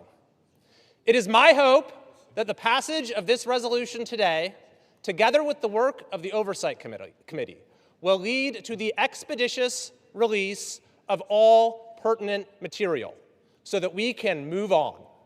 Let's get accountability, let's get answers, and let's get this over with. I yield back. The gentleman yields back. The gentleman reserves. Yeah, we reserve. The gentleman from Maryland is recognized. I yield 1 minute to the very distinguished gentlelady from Washington, a member of the Judiciary Committee. The gentlelady from Washington is recognized. Mr. Speaker, thousands of girls, children, were abused by Jeffrey Epstein and his massive and powerful ring of pedophiles and protectors of pedophiles. We can't say all their names here. We don't have time. But let's at least bring a few of the courageous survivors and their names onto the House floor right here as we debate this. Haley Robson, Jenna Lisa Jones, Michelle Licata, Ashley Rubright, Annie Farmer, Marina Lacerda, Rachel Benavides. These women have carried a burden that they never should have had to bear. And today, they demand, we demand, the American people demand that we answer their clarion call to justice. Today, despite all the giant cover-up attempts by this administration and this Speaker of the House, we will vote to release all the Epstein files. To be clear, there is no protection for pedophiles, no protection for the rich and powerful men of either party who participated, who turned a blind eye, who winked and grinned while witnessing the horrific abuses of young children. Release all the damn files now. We reserve. The gentleman reserves. The gentleman from Ohio is recognized. Thank you, Mr. Speaker. I yield a minute and a half to the distinguished gentleman from North Carolina and member of our committee. The gentleman is recognized. Thank you, Mr. Speaker. I have been very supportive of this effort, specifically to bring justice to the victims of this horrific series of crimes. However, I have worked behind the scenes to raise concerns with this petition as it is currently drafted. Specifically, I believe that there is grave risk at harming innocent people. And I repeat, harming innocent people. When innocent people are harmed, that is not furthering justice. With an investigation of this size and a file that is as large as the Epstein files and as poorly defined as that is in this petition, there will invariably be people who are released pursuant to this discharge petition who had nothing to do with criminal activity. Imagine, if you will, a bellman, a waiter, some type of doorman, a mere social attendee who had no impact whatsoever on the criminal activities of Jeffrey Epstein, no participation. Their lives are forever ruined. And I'm reading specifically from the petition's language that prohibited grounds for withholding information in this file are embarrassment, reputational harm, or political sensitivity.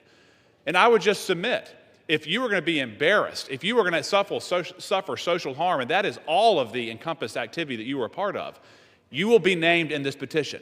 And I resent that. Innocent people should not be harmed when we are pursuing justice. I understand the political nature of this petition.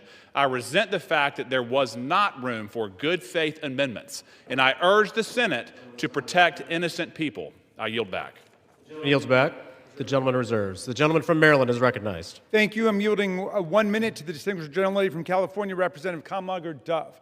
The gentlelady from California is recognized. Mr. Speaker, 1 in 3 women and girls around the world are physically and sexually assaulted each year. Of the 152 women in this body, that means 51 women. It includes your daughters, your sisters, your nieces, your mothers. And with the Epstein files, we have a chance to change that. But real talk, the administration doesn't need a discharge petition. It has not complied with the subpoena, and it has the power to release the files today.